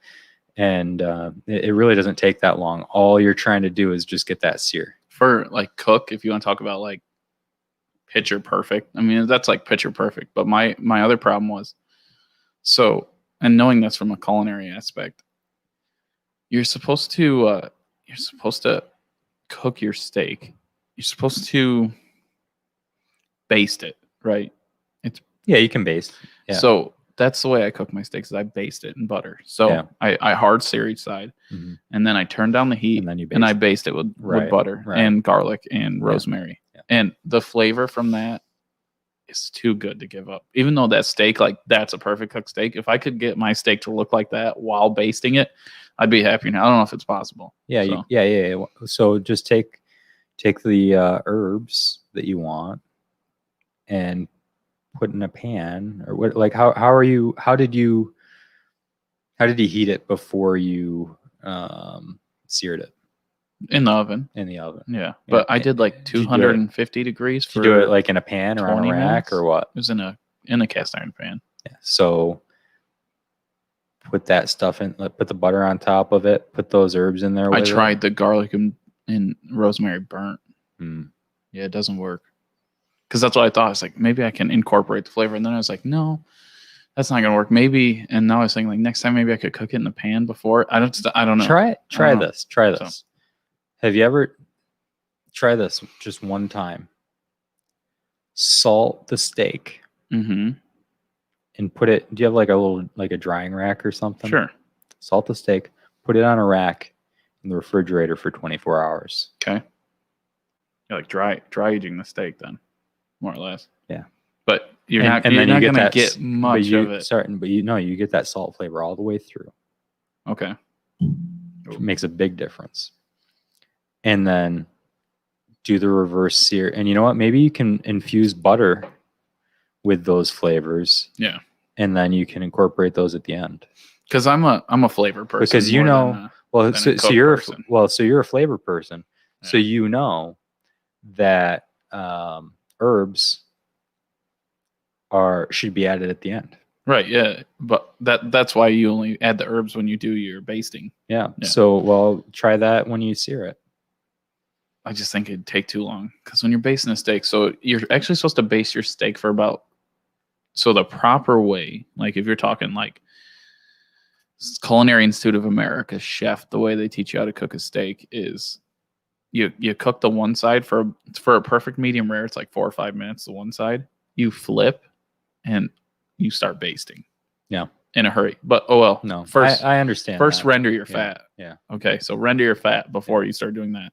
I'm forgetting. Render your fat. Turn it. Baste. Bam, bam, bam, bam. Baste it for another 3 or 4 minutes. Pull it off the heat. Don't cut it for another 3, 4, 5 minutes. Eat it. Yeah. And then, and the reason why people don't know, so if you cut your steak too early, you ever cut into a steak and the blood and juice is just running all over your plate and like, oh, this is disgusting. It's because you're cutting your steak too early. Yeah, don't do it. You gotta let it rest just a little bit. Jesus, let it rest just a little bit. Let your turkey rest. Let your freaking turkeys especially. Let your prime rib rest. Yeah. Let it rest. Don't cut it. Jesus Christ. It's still gonna be warm. It's hot. You gotta give it you gotta give it some time. Yeah. You gotta give it some time. Don't just start slicing away. Try this, Jesse. Try this. With a reverse sear, get it up to temperature, and then on the side, get a bowl or a cup, put your butter in it, put your herbs in it, whip it up. Okay. Spread it on the steak. Put the steak in. You think that will impart enough of the butter and garlic and stuff into 100%. Yeah. Okay. And then while it's in there, make sure it's on the other side. Bam. Give it a shot. Try that. Yeah. I like the reverse sear technique because honestly, it was cooked and I had to look up how it cooks so evenly. I had to look at what temperature. So yours was a little lower. So the one I was looking at was like 250 degrees, 20 minutes. Yeah.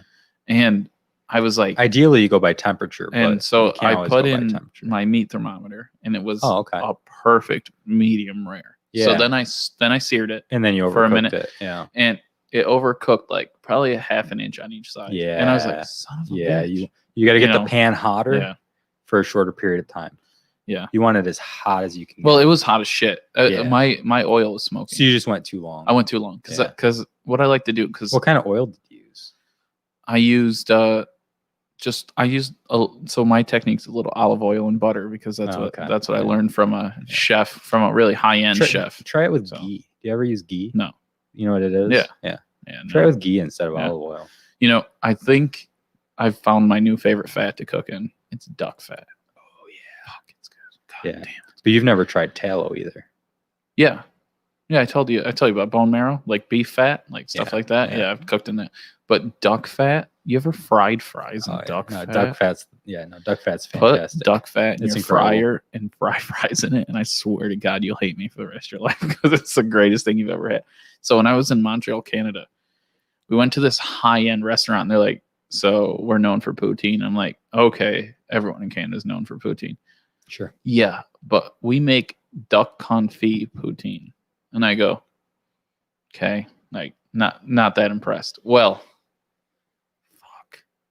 They cook the fries in duck fat. Then the gravy's base is this duck fat. Like they make like a what's that called? Fuck. It's like a black liquid that you can freeze, that you like put into stuff, or dark liquid. I forget what it's called. But it gives like an umami flavor. Shit, I can't remember the name of it. Is it truffle? No. You freeze it. It's something you can freeze. Yeah, and I forget what it's called. Does anybody out there know what you can freeze that's It's like black dark and tastes like umami? It's like good. It's really, really good. Anyways, so they make this thing. They bring out this duck confit poutine, and they put on that fatty liver. What's that called? Of the duck. Pate. No. There's another word for it. Like it's illegal in the United States. We don't know anything about illegal things here. Do you not know what I'm talking about? That duck liver that you can't have? No. Yeah. Hold on. Are you looking it up on DuckDuckGo? I prefer DuckDuckGo. Duck fatty liver is called foie gras. Oh, foie gras. Yeah. So they put the foie gras on Oh, top. yeah, because you know how they make that? Yeah, it's disgusting. Yeah, but let me tell you what, it's fucking delicious, dude. So anyways, so like I'm eating this like illegal thing you can't eat in the United States. Every bite I take, I'm like, what the fuck is this? Like I've never, like, the flavors. It's like, have you ever had had sea urchin? No. It's like the same, like, Where do I get some? New York City. I don't know. I have to go to the sea. Because sea urchin is like, it's like yellow and it's like pudding. And you like put it in your mouth. Yeah, it's like, they cut it, and then the way they cook it, It just looks like pudding? it's strange as shit, and it's delicious. But that fucking foie gras, however you say it, Foie gras. there you go, is whoa. And I know they like hold a duck and they fucking force feed it and give it a fatty liver and they fucking kill the thing. Poor bastard. Like, I get Meanwhile, it. as humans, like to do that to ourselves. Yeah, and yeah. So here, let me show you sea urchin before I hop off here, before we get done with this. Sorry, Mary. So cooked sea urchin, dude, it's like a once in a lifetime like meal. Like, you try it, and I promise you, like, you won't regret it. And it is strange ass looking. Once you get it, you're always gonna want to get it. That's what it looks like. What? It just what? I still can't okay. So I'm trying to find like the orange inside. See, no, there's a little more to it. Like so, that. Yeah. So then you spoon it out. It comes in the shell. Like yeah, that? yeah. Because they cut the one end off, and then you eat like the anybody at home that can't see that, it kind of looks like that's what it looks do you like. remember when you were a kid and you wanted the Goober peanut butter and jelly because it was like it had the peanut butter and jelly mixed together in the same jar? It kind of looks like that, where it's got like the stripes of jelly and the stripes of peanut butter. It kind of looks just like that. ridiculous. I promise you. Do they still sell that? Did you ever get that when you were a kid? I had to beg for it. No. It's like, I want the one where the peanut butter and jelly are in the same jar. But it looks just like that. My mom is strictly Peter Pan peanut butter. And choosy moms choose Jif. Smucker's raspberry jam. Oh, that's the shit. That's in our house. So That's the I shit. grew up on peanut butter Peter Pan and Smucker's raspberry jam. And do you know what the difference between jam and jelly is? I don't. You can't tell. You